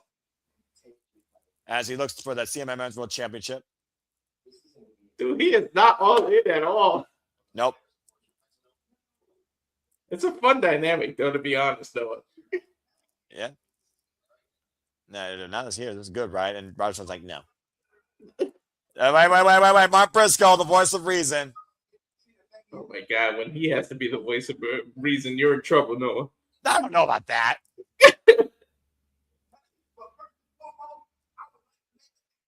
A declaration. You want a manifestation? What the hell is this man talking about? I don't know. Don't question Mark Briscoe. The phone. So, blame on you for the real reason I'm banned from the Mexican land right now. Because you're really nothing more about a science experiment gone wrong. Talk about Hechicero. Damn. And a hell of a match in Texas. I'm not talking about diving. I'm here to defend. What do you mean? Shut down Texas for the TNT title. And then we back to conglomerating. I feel like the word conglomeration was Mark Briscoe's word. Just listen to it. Espanol, you share the butter, you pass the rope. What the fuck does that mean? I have no idea, dude. But I'm telling you, the word conglomeration was made up by Briscoe, was it not? I don't know. Coming up next, Mega Bam Penalty for and tag team action. Fuck television. I feel like whenever you hear a Mark Briscoe promo, you need an encyclopedia or a dictionary in your pocket. Or a thesaurus. Or a translator. Oh, my God. I could listen to Mark Briscoe all day long. Can I just get a compilation? AEW. This is the Seminole Foster, one of your biggest fans ever of this company. Can we get a conglomeration? No. Can I get a compilation of Mark Briscoe's promos whenever he's trying to hype and bring together the conglomeration? Please, like seriously, I can't. You need a compilation of the conglomeration of promotions in the Collision. I'm not even going to try and repeat that, but that's 100% accurate. I love this fucking company. I love this show. Oh, God. Again, folks, thank you all for tuning in. We got action continuing here. Oh, Lord. That fucking broke me almost again, Mark Briscoe. Damn it. Oh, God. Yeah, not like last night. I'm about to say, yeah, exactly. Anyway, coming up next, Penelope Ford returns to in-ring action after tearing her UCL. Again, Walter, originally it was supposed to be Penelope Ford and Megan Bayne in the inaugurated Double Women's World Tag Team Championship tournament. Penelope Ford and Megan Bayne have been ride or die together as this unique duo since the Mega Sis graced our stage last year in the Casino Gauntlet match, and her and Penelope Ford came in as a duo after that. But it's one of those things that we've seen the mega problems become a mega problem for many individuals here, including the Timeless Love Bomb. So, again, are we building a trios dynamic, or is it back to business as usual? Is Penelope Ford still just as super bad, and can she still hang alongside the Mega Sis? This is going to be very interesting tonight. It's going to be interesting. Another thing is confidence. You know, when you get hurt, you're big, and you kind of return, it's almost like, can I be at the same level? You almost seriously doubt creeps in a lot with injury. So it'll be interesting to see if she has any self-doubt, or is she going to be 100% like, I can do this, you know? That's the biggest thing trying to come back from an injury, is whether is this going to happen to me again?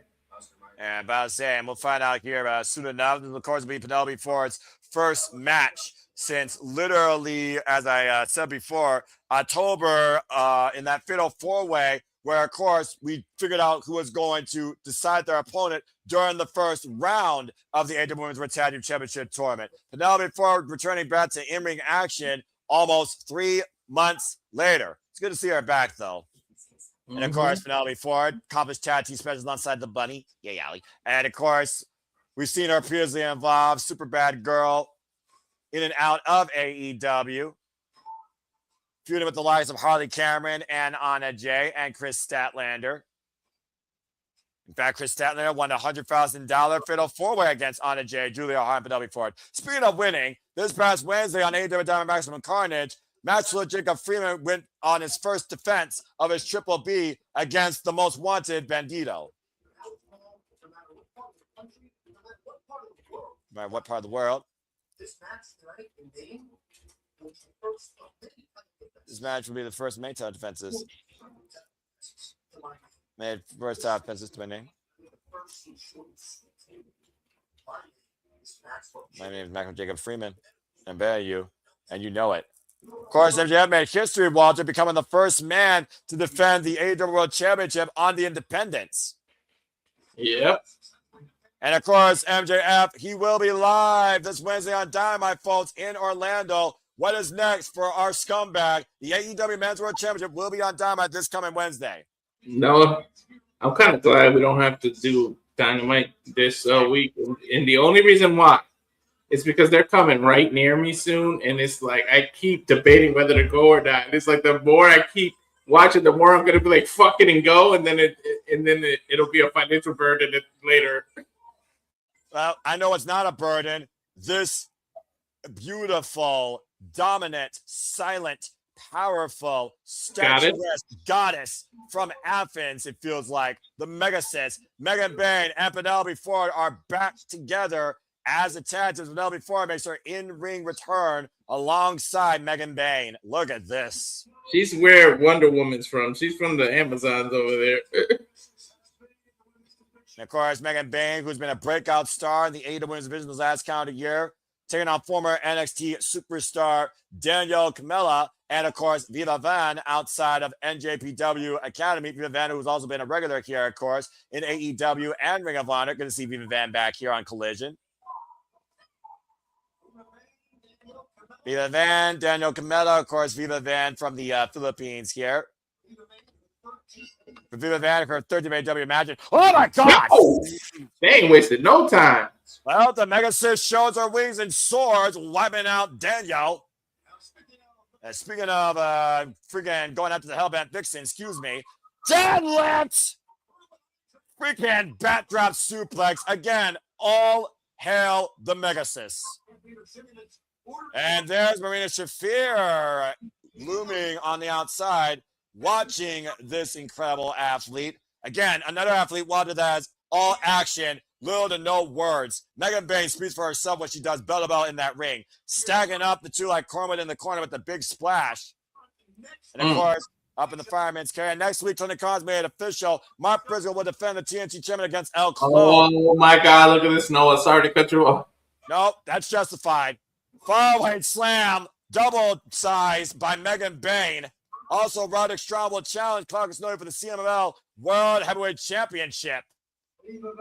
Viva Van. And right now, Danielle Camella are in a world of trouble. Danielle Camella isolated here. Oh, she wants in. She wants in. But right now, not much to say. Penelope Ford, all giddy here, looking to come back into play here. And right now, Megan Bain and Penelope Ford are looking for a massive Thursday of Ice. It's over at this point. Yeah, count to 22, 3. Welcome back, super bad girl. 5% Penelope Ford, 95% Megan Bain as Team Mega Bad with the victory. Are you surprised that Shafir's still with them even though Penelope returned? Well, consider, hold that thought. Speaking of returns. Yeah, I'm so happy when they see these two. Timeless Tony Storm and Nina Shirakawa at the time of the Love Bombs have graced the bikini bisexual babes. Will you stop that? I keep starting hashtags, dude. One of them's gonna get over. The Phoenix. Rich Fair, you can't find my little two skirts. Behind every great man is a great woman. Slop. Damn! Slut tart.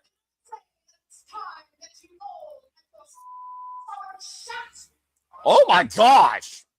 Do I even want to know what they beat up? No.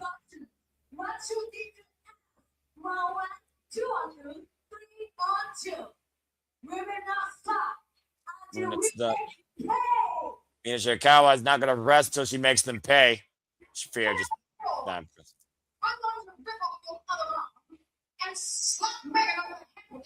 Oh my. It's fair.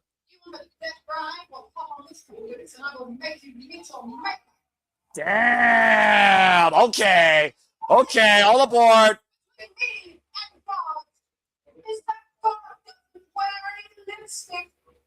That guy doesn't wear lipstick.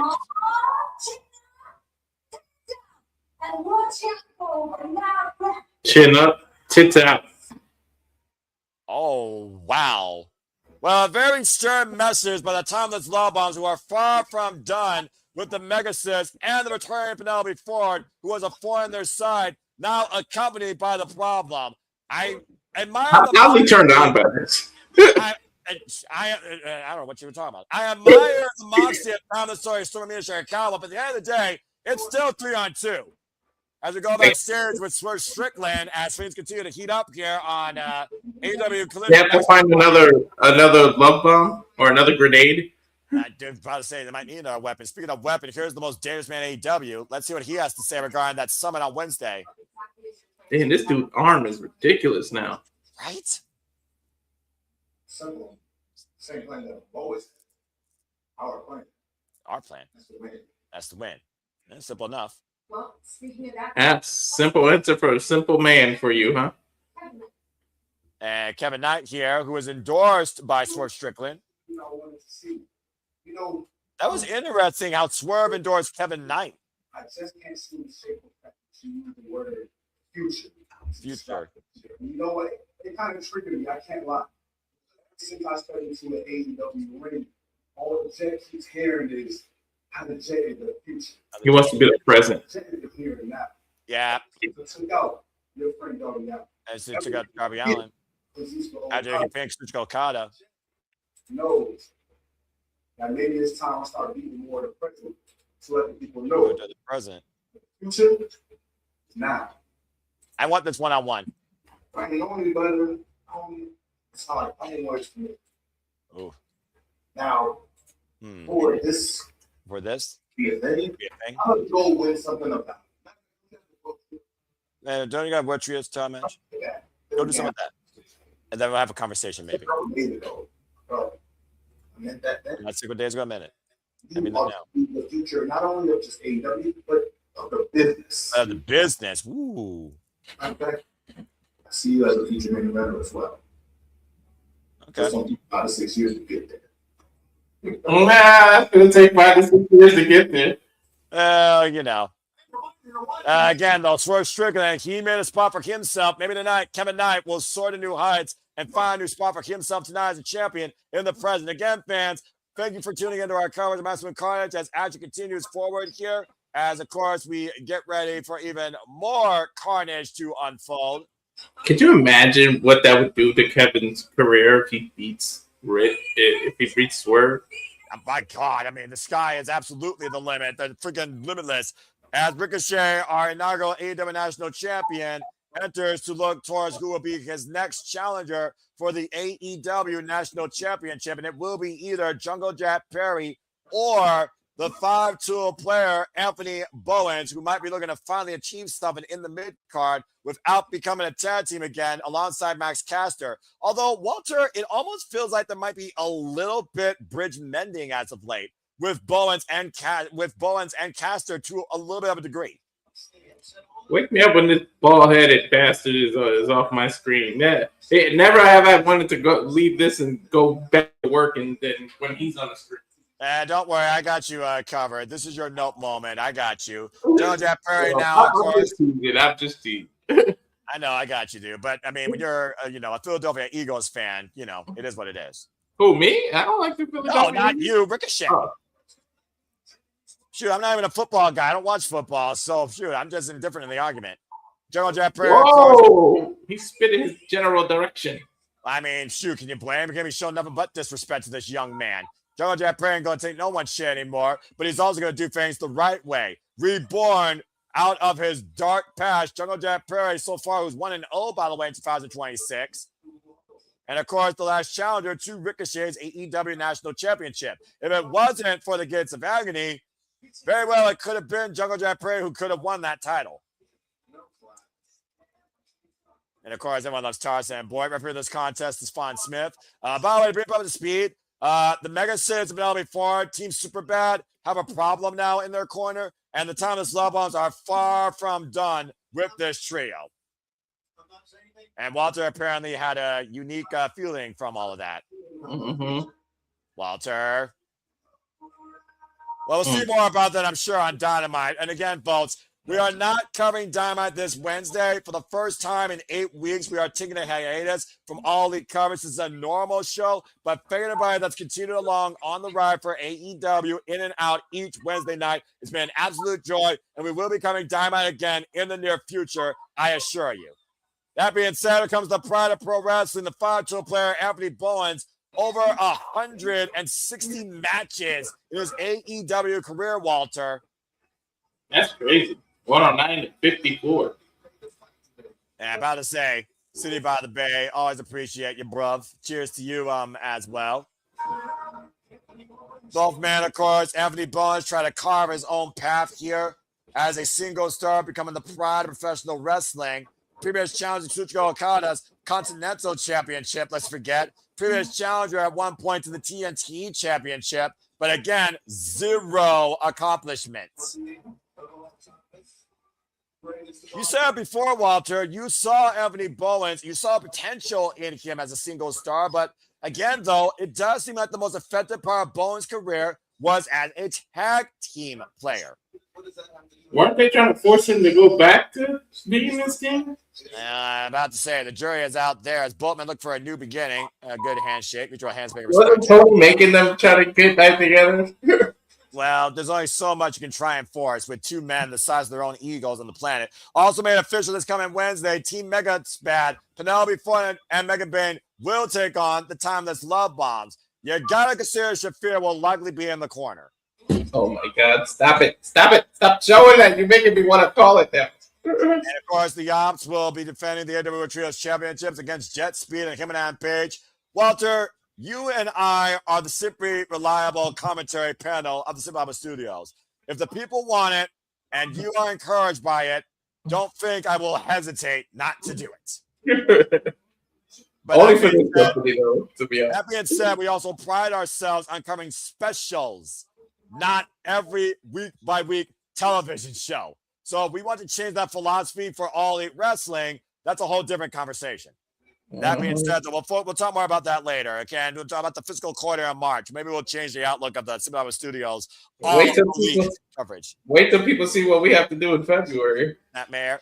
Well, I mean, we're going to take over with the black and gold. The cover there with the takeover roll up there by Bowens gets a 2 count.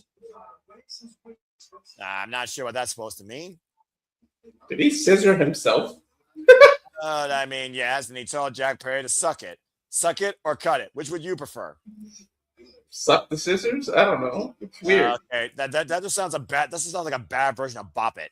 The side headlock being applied here. Jack Perry might know a thing or two about that. The pride was Bop It toys of the prehistoric era of a different sort. It was just rocks and sticks and mud.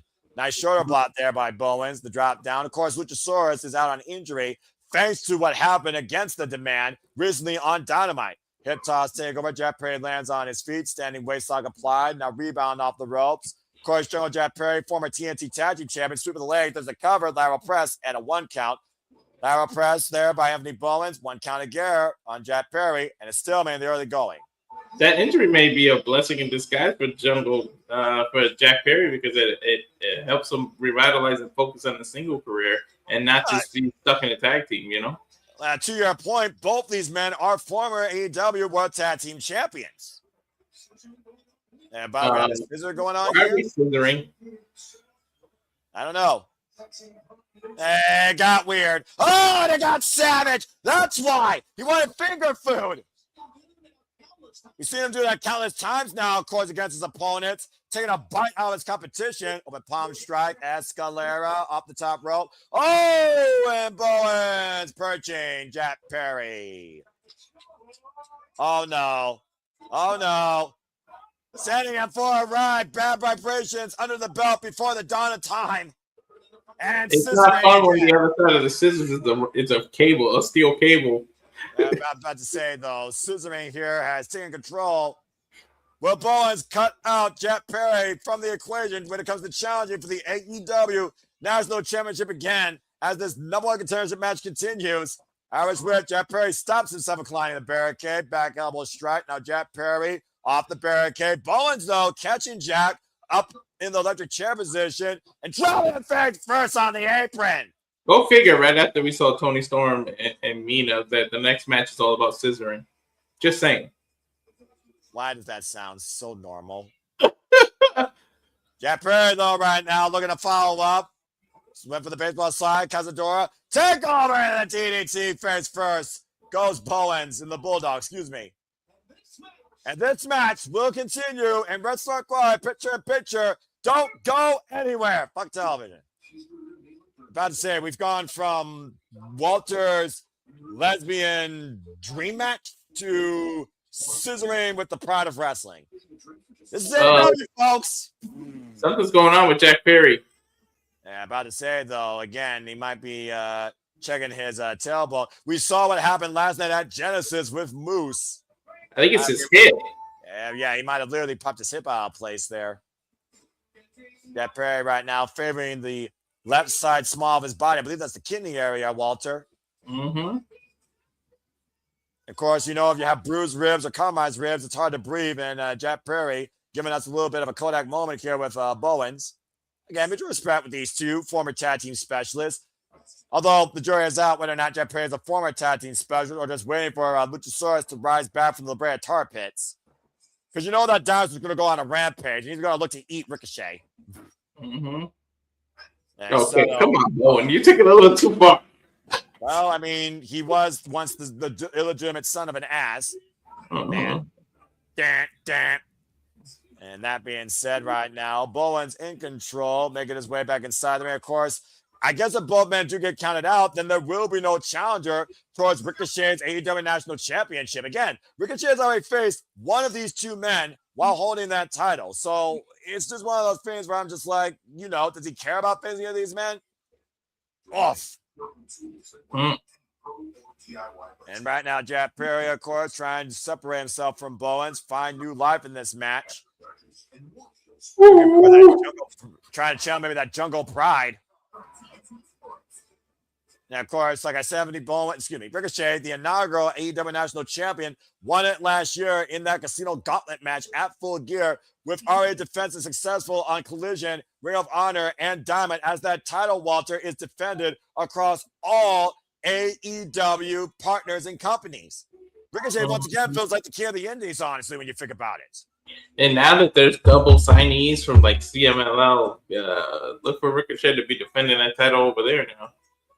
Well, speaking of CMLL, as we learned next week on Dynamite, Claudio Castagnoli will defend the CMLL Men's World Championship against Roderick Strong. LL Clone will challenge Mark Briscoe for the TNT Championship. Can El Clone do what Hechicero was unable to do?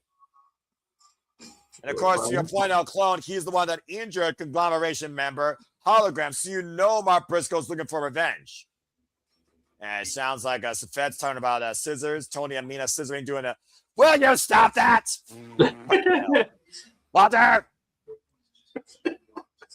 And Ricochet, by the way, coming off a successful defense of the AEW National Championship against Teton in CMLL. And welcome back here. Oh, jumping into that DDT. Covered by Jack Perry on Clon. Gets a 2 count on Bowens.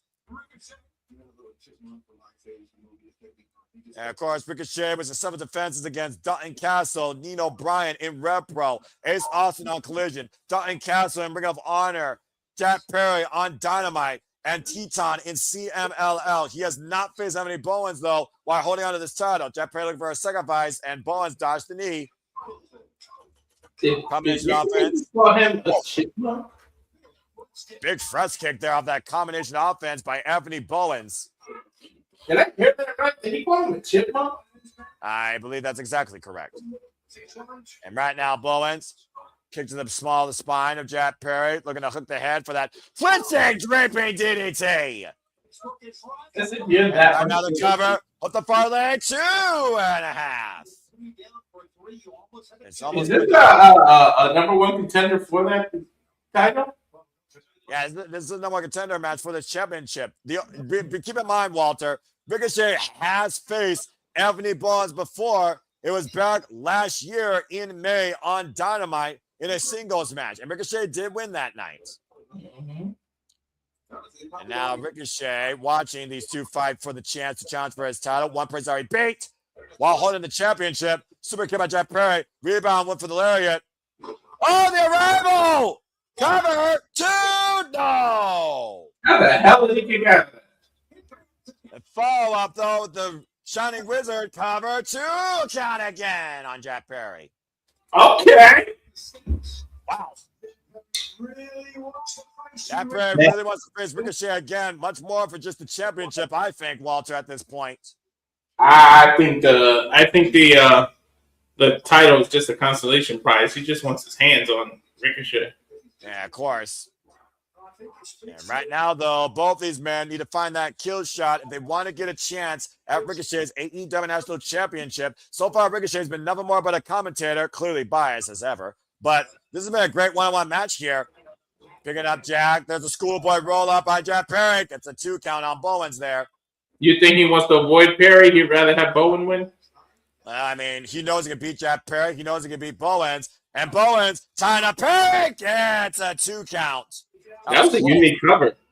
And first kick there by Jack Perry, though. Full count of Bowens winds up with a lariat.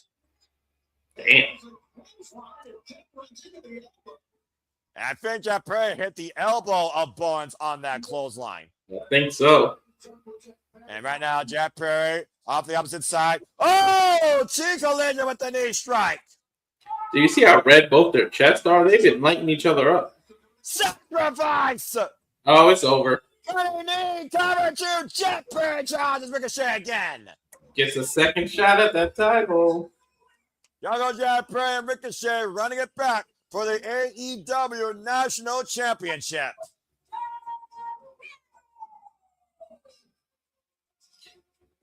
Oh. I still can't believe this theme is back. Well, Ricochet, get ready to revisit your past. Respect. I'm about to say mutual respect. As Ricochet prepares for his 6th defense of the AEW National Championship in only 57 days, but still a great singles exhibition by Anthony Bowens. Hey, man, he needs to defend that in other companies more and live true to the name of that. Well, like I said, Walter, he's defended CMLL. He's defended it in Rev Pro. He's defended on Collision. He's defended it. Whoa, good God! Well, I guess Jeff Perry didn't want to wait to challenge him for the championship. As Jeff Perry is on the attack on Ricochet. Good grief, Jeff Perry just went full-on rogue. When is the match going to be? Yeah, I'm about to say. We'll find out soon enough. And as we try to restore law and order, Hangman and just be prepared to challenge the odds for the AEW Trios Championship. Still our main event to come tonight. Good Lord. But as I was saying, Walter, think about this. Ring of Honor, Collision, Dynamite, Rev Pro, CMLL. He's done everything but Canada and New Japan at this point. I can't wait, man. I believe he should defend that in New Japan as well. Yeah, Maple Leaf Pro Wrestling, because we know, oh, by the way, folks, special programming note, coming up later this year, Maple Leaf Pro Wrestling and Ring of Honor will have a Global Wars, and we will be covering that. We also will be covering for the first time ever, Maple Leaf Pro Wrestling, Scott D'Amore's promotion with the commentaries run by Marina and Don Callis. That will be uprising at the later end of March. We also will be covering Global Wars with Athena's promotion, MPX, for Ring of Honor in a couple of weeks. So stay tuned for some honorable coverage and some Canadian action here, courtesy of the Simply Reliable Studios. Well, that being said, we got a quick break and we get ready for our main event. Speeding up things to come here at the Simply Reliable Studios, we keep you in tune across all things wrestling. Let's go ahead and bring you up to speed a little bit for the upcoming watch-along schedule for all things professional wrestling. Check this out, and we'll see you on the other side of this. And now for a taste of things to come.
And as always, here at the Super Power Studios, we truly encompass, embrace, celebrate, engage, pontificate, analyze, and criticize, and react to all the wrestling. And welcome back here to our coverage, special coverage of AEW Collision, Maximum Carnage. Thank you all for tuning in so much as you all continue to make the passion and the persistence to be possible. We thank all of you every day for we do this in every way we can to keep you in tune across all professional wrestling. So please, if you haven't already, like, subscribe, comment, tell a friend, subscribe to all the YouTube channels you see this feed upon, follow SR Studios on the X, and follow along with us and our friends at The Collective. Speaking of which, stay tuned as The Wrestling Collective will be covering GCW Crime Wave later tonight. That again is Crime Wave. You can watch along on Trailer TV Plus tonight, courtesy of Game Changer Wrestling, 5 p.m. Eastern Standard Time. If you haven't already, follow Ed in San Antonio on the X and get your tickets secured for Pull Out Mania, who will be part of the GCW Collective and all women's professional wrestling showcase that will be happening during Las Vegas week. As Maximum Carnage continues, and it looks like John Monty is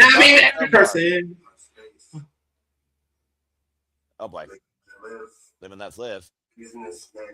Businessmen doing business moves. Actually, tonight. It's something different entirely. Uh-oh.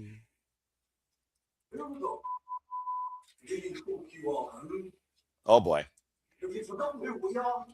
Have you forgotten what we do? Forgotten what we do? What you guys have done, you guys crossed the line, but there was no coming back. Oh boy. You guys think you were a family because you buy some nice dinners and nice folks. That's not a family. You don't know what a family is. You know what a family is? You know what family is? When the whole world hates you. The whole world hates you. It's back. You stare at your man's back. Nobody believes in you. Nobody believes in you. Step up to the plate. You still step up to the plate. It's when you're at the lowest point in your career. People Better than those career. and offer you a better life. And offer you a better life. About that. You know nothing about that. Damn, Garcia. Wow. Damn, that was passionate. No kidding. On Callis. I've been in this game 22 years. Been in this game for 26 years. Yeah, years. Creating a type of Seen every degree type. Snake. Carney. Slime. the lowest of the The lowest. lowest of life. I mean, that pretty much explains Don Callis to a T. I know you. I know exactly who you are. Know exactly who you are. All the bad people. All bad people. Professional There are no heroes in this family. I'm the worst. I'm the worst. When I have to be. When I have to be. Walter, I'm fearing Don Callis' well-being. Well, I don't need it. Did you just say pussy? Probably. As Claudio just gave the Don Callis family last rites. Someone's going to die this year, folks. Stay tuned. In the meantime, please have your seats in the upright position. It's Man time on Collision. On a night when Andrade Idolo returned and beat Angelico, Anthony Bowens lost against Jeff Perry, and Jeff Perry will challenge again for Ricochet's national championship. Mega Man now look forward to quick work of Daniel Camella and Viva Van as the timeless levels are far from done with Marina Shafir and Team Mega Bad. Clon, Josh Alexander, and Kyle Fletcher fired the first shot against the Death Riders, but also beat Skyflight tonight in trios action, and Ricochet, of course, now knows who his next challenger is, as Mark Brigham will defend the TNT title against our Clone. It all comes down to this on this coverage of Maximum Carnage Collision, as the trios championships are on the line. The Opps versus Hangman Page and Jet Speed. Arcady giving us their introductions, and of course, Paul Turner, senior official. Everybody's 1-0 on this side in 2026. And about to say, and of course, Kevin Knight is not looking to be the future. He is looking to say that the future is now. And again, Hey, Frankie Kazarian had to wait 20 plus years for the future to become now. yeah, that's accurate, by the way. Again, though, the future, though, could seem very bleak if the Opps, who are never lacking, once again succeed. Samoa Joe, of course, who was also hell-bent on getting back his AEW Men's World Championship when it was an inside job by Hook. that cost Hangman Page the title at Full Gear inside that steel cage. The Opps never lagged, who had been the AEW World Trios champions, by the way, since spring breakthrough last year, a record of 10-0 as a trio after being the Death Riders for those titles. A stoic demeanor all over the face, it looks like.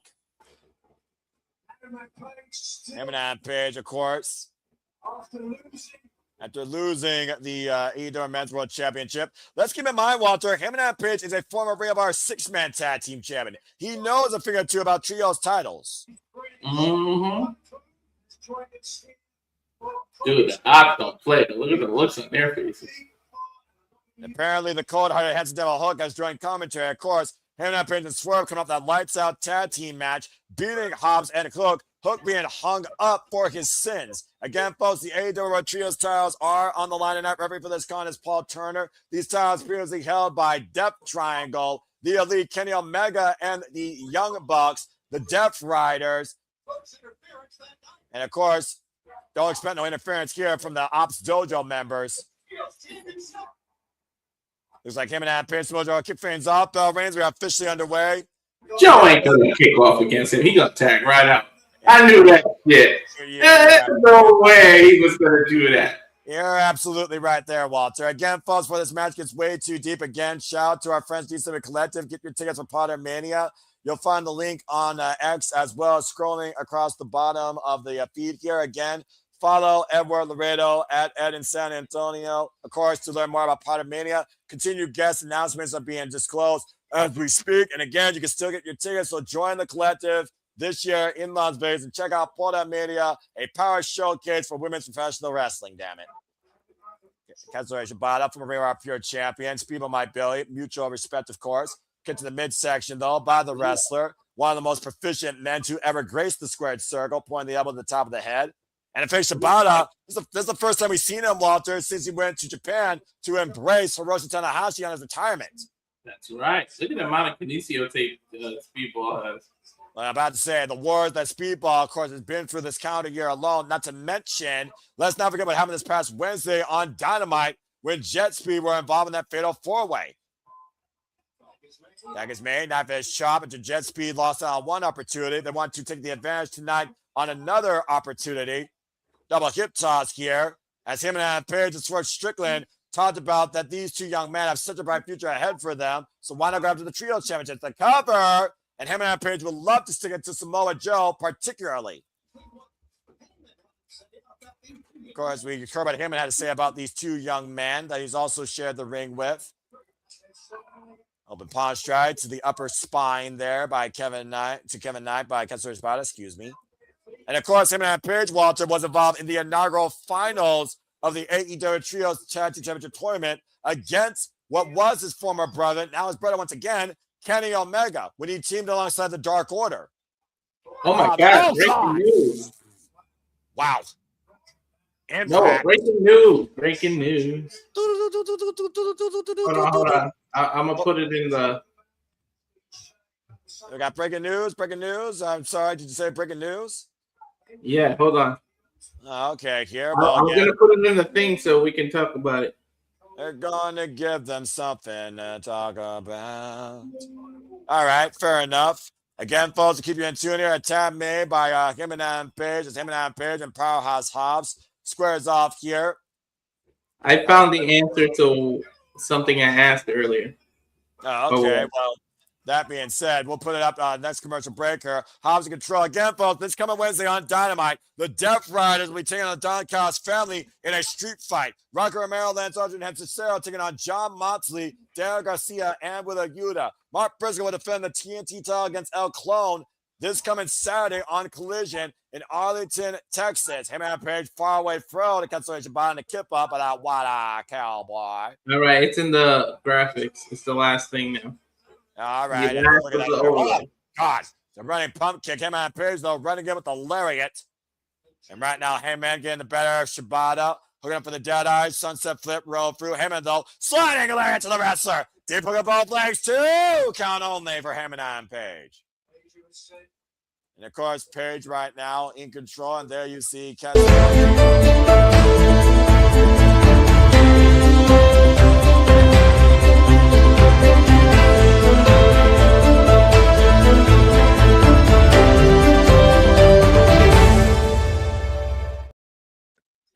apparently we have breaking news about certain situations regarding talent in AEW. 419 from Toledo, Ohio, Trey Miguel. Trey Miguel has been released from his AEW contract, as reported by NoDQ, reported by Football.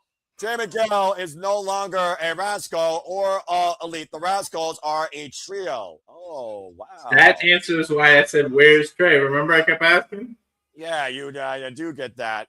And we'll talk more about that, folks, during this Restaurant Quiet Picture-in-Picture. So I wonder what changed with that ideology there, again, from our boy from the 419. I'm very curious about that. Does he want to try and go back to TNA and be a single star? Does he want to go to NXT and try stuff there? Does he want to just try and be a freelancer? Is he taking time away from the business? I hope everything's okay for Trey Miguel. I wonder if the creme Ashley Dubois know what's going on for her main squeeze. But apparently, Trey Miguel is a free agent. Mm-hmm. So what do you think, though?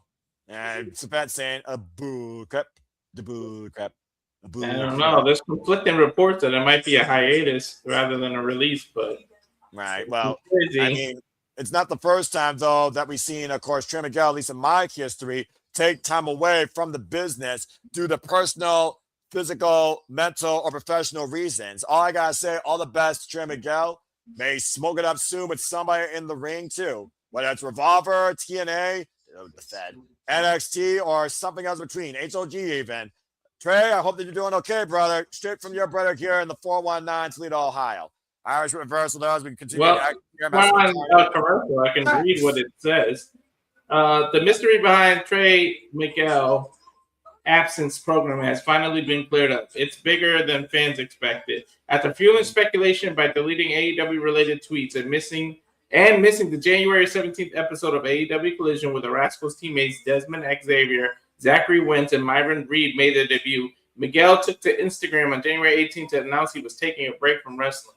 But in an update, Fightful Select Sean Ross Sapp has now confirmed that Trey Miguel was released from his AEW contract just days after signing. According to the report, Miguel's deal with AEW began shortly after his TNA contract expired at the end of 2025.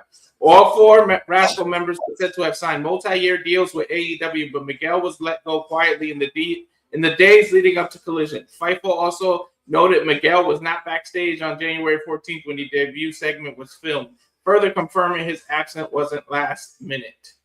AEW reportedly parted ways with Miguel on amicable terms, but no specific reason was given for the sudden release. The news is not recontextualized. The news now recontextualizes Miguel's Instagram post where he says, I'm taking a break from wrestling. Please respect my space and don't tag me in any posts or comments. Go support the Rascals still. Miguel has been with TNA since 2018 and was part of the group's emotional reunion on TNA TV in late 2025. While the Rascal brothers Wentz and Xavier went on to sign to WWE in the early years, Miguel took a different path and eventually appearing on WWE NXT throughout 2024 and 2025 before jumping to AEW alongside the longtime fraction mates. Wow.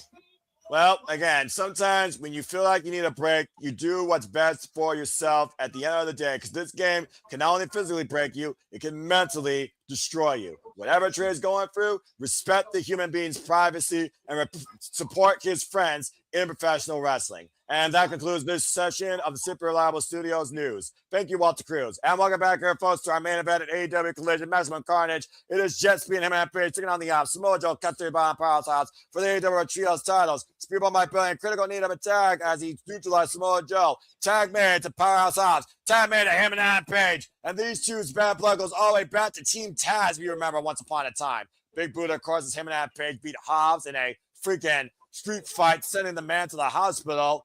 Hobbs, of course, former Face of Revolution, former TNT champion. Slingshot plunger by Heyman, wiping up Samoa Joe on the outside. Cowboy Shiznat running wild in the desert here in Phoenix, Arizona. Just healing off against Samoa Joe, who's covering up. And, of course, it took Hobbs getting dead-eyed on concrete cinder blocks, Walter, to neutralize this man during that lights-out tag team match just a couple weeks ago on Dynamite. Several times on that damn block. It was literally a bed of him. And about to say, big risk about him and that pitch. What the moonsault? Now that's supposed to fly. moonsault by this hybrid all-rounder and former two-time now AEW Men's World Champion. Taking a leap of faith here to start the new calendar year before going back out to the AEW Men's World Championship. And let's keep in mind, regardless of him as a trios champion, you know he wants to go back after MJF and the AEW Men's World title. That title has defined him and MJF since Double or Nothing 2019, the first these two were involved in AEW. And now Hobbs, look at this. And Speedball, a sweep of the leg. Oh! Nasty landing for Hobbs there on the apron. Now Speedball with Hobbs' position. Speedball with the Revolution. Knee drop to Hobbs on the apron. Golly. I think one of those knees caught Hobbs right underneath the jaw there. That was a vicious landing. And right now, get ready to fly. Got caught him in there. Dog shot. Playing with a choke slam. Kevin Knight grounded by Powerhouse. Hobbs attempted springboard lariat. Samoa Joe now legal. And Samoa Joe right now, the leader of the Opps. Watch out! Snap power slam. Hook of the leg. Two. And Hangman and Speedball with the save. Oh. That just goes back to the example that Samoa Joe's been in this business. Lethal combat submissionness. Artist in the ring. Tag made a Powerhouse Hobbs. The Opps taking control right now as the AEW Trio styles are on the line. And the Irish whip. And right now, Knight is in serious trouble here. Samoa Joe, Powerhouse Hobbs right in the corner and has a drop kick by Shibata for the exclamation point. Front face lock. Vertical suplex. And the running senton by Joe. And Powerhouse Hobbs goes in the cover. Shibata isolating Heyman and Speedball, who make their way for the break to save this match. Again, Samoa Joe, Kakina clutch. And right now, cancellation Shibata with Heyman and Page in the rear naked choke sleeper hold. Hobbs is the legal man, though. Hobbs and Kevin Knight are the two legal men here. Those are the only two that matter right now. Pop up, look for the spine buster. Sunset flip, roll up by Kevin Knight too. Kevin Knight did it! Kevin Knight did it! Kevin Knight did it! Holy shit! Kevin Knight, jackknife, almost covered. Powerhouse Hobbs carrying the power bomb and the spine buster.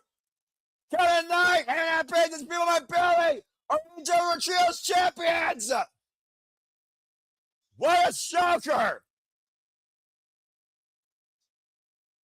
Taking another look, folks, how the finish went down. Congratulations to Hangman and Jet Speed here. Again, Powerhouse Hobbs was looking for the spine buster.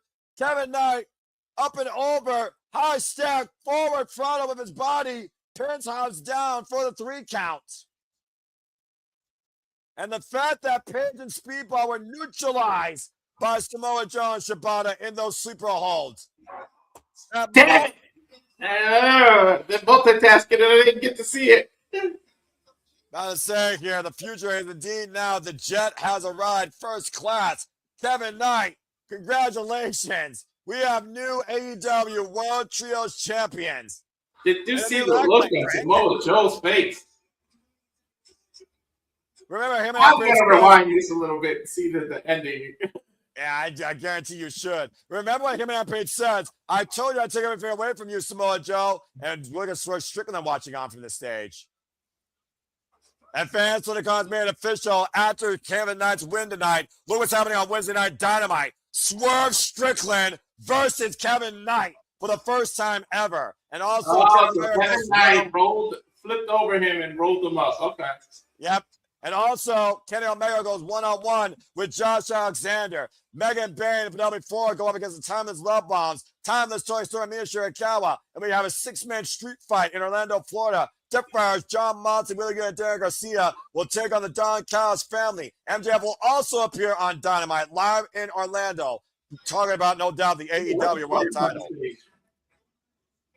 Fans, it's been a hell of a ride as Maximum Carnage comes to a close finally after this stream here. And we thank you for tuning in with the best wrestle. Until next time, whether it's AEW or something else, for Walter Cruz, I'm Noah Foster. This is with the best wrestle. Congratulations to Jet Speed and him and Page. We will see you later on this week, if not tonight, for GCW and further fun professional wrestling watch-along coverage. But until next time, whether it's day, evening, or what I usually say, make a positive impact in your night, and as always, in your life, and have a good night. This has been AEW Collision, Maximum Carnage Conclusion.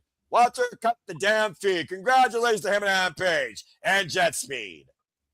Damn, I wasn't expecting that shit. Me neither. We're gonna have to talk about